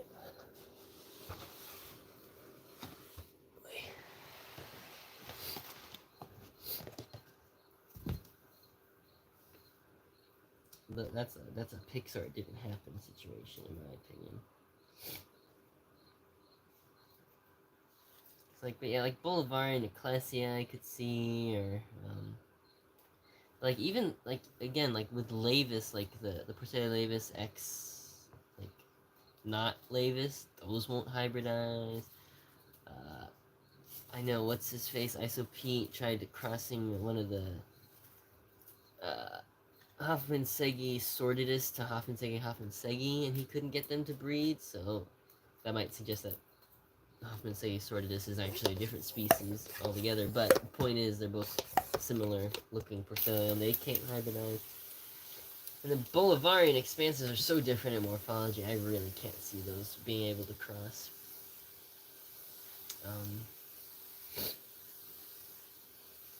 The only example we have of hybridization of isopods in the hobby is the Kluge to Pulchellum? No, to Versicolor that Oren made. Which I forget if that was proven that they were hybrids yet or not. I remember there being a lot of controversy about that as well, so I feel like, I don't think expanses of Bolivar could actually hybridize. Oh, Ellen literally said, gotta go now, thank you. Talk to you later. Okay, well,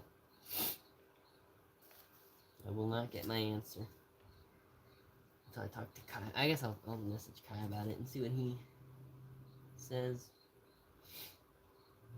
But yeah, I think I should be fine there in terms of hybridization risk, but I will move those expanses sooner rather than later, and if only because I don't want them, competing with the Bolivari or vice versa.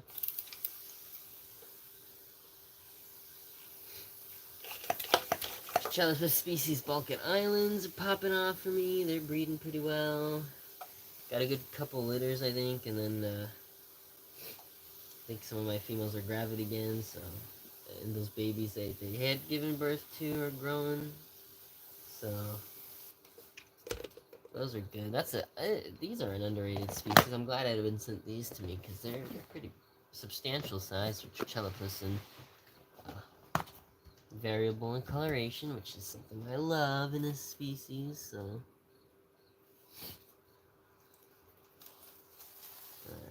Alright, Porcellia expanses. Holy crap. Oh my god, wait. Is that... Oh.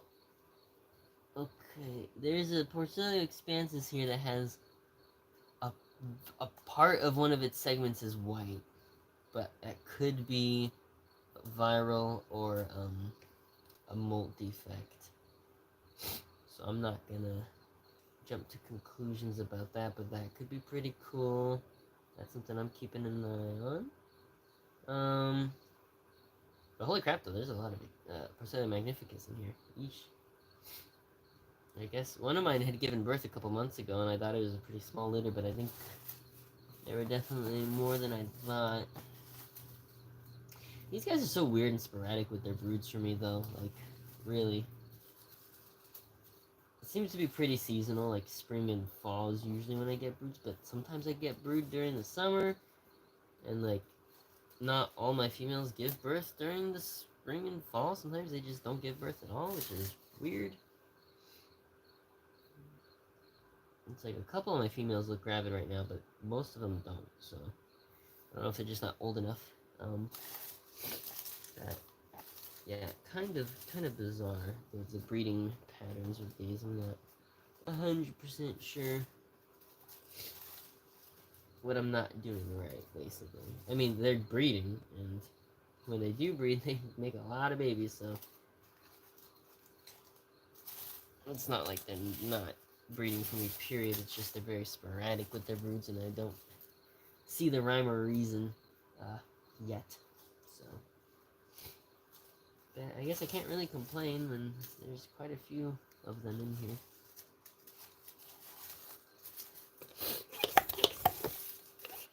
So, ooh, and I'm getting some nice big males now too. These guys are one of the few of isopods that I keep that I actually do offer calcium supplements to. Because most of the pods I keep, they don't even touch their stuff, their calcium. Like, I have started giving it to a lot of isopod species recently just to see what likes it and what doesn't. Like, most of my Armadillidium and Percelio, like, they don't really touch it. But the Spanish Percelio, love it. Cubaris Ambers, like it. They don't eat a ton, but they do nibble on it over time. Panda Kings don't really touch it. Nisadilla Archangeli don't really touch it. But, yeah, the Spanish Percelio, love that stuff, so it probably contributes to a larger adult size as well, if I had to guess. But yeah, really cool. Alright, and then I just have a couple more cultures here. I'm gonna lean over the camera. Just Parkablata Americana. These guys are doing really well. Not giving them a proper diapause per se, but I do keep these and some of my other temperate American roaches just on the bottom shelves during the winter, so they're not like super hot all year round. I feel like that does do them a little good.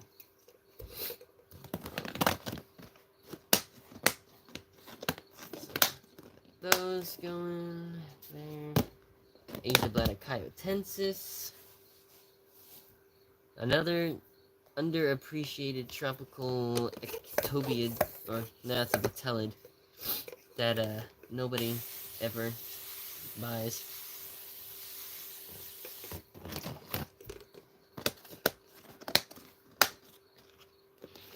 Unfortunately.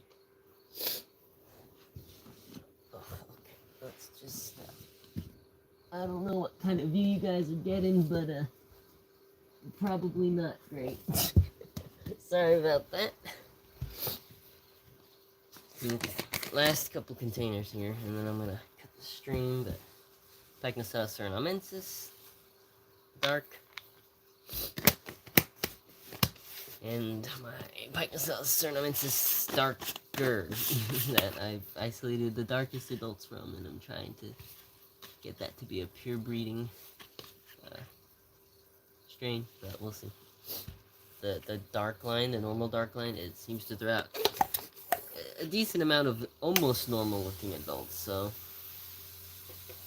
I want to get them breeding more true to the name. So, but alright, that is gonna do it. I'm done with maintenance for today. I might pick up where I left off a little later today, but probably not. So until then, until next time, see you guys. Thanks for watching. Thanks to everyone who participated, and I will see you all in the next stream. Later.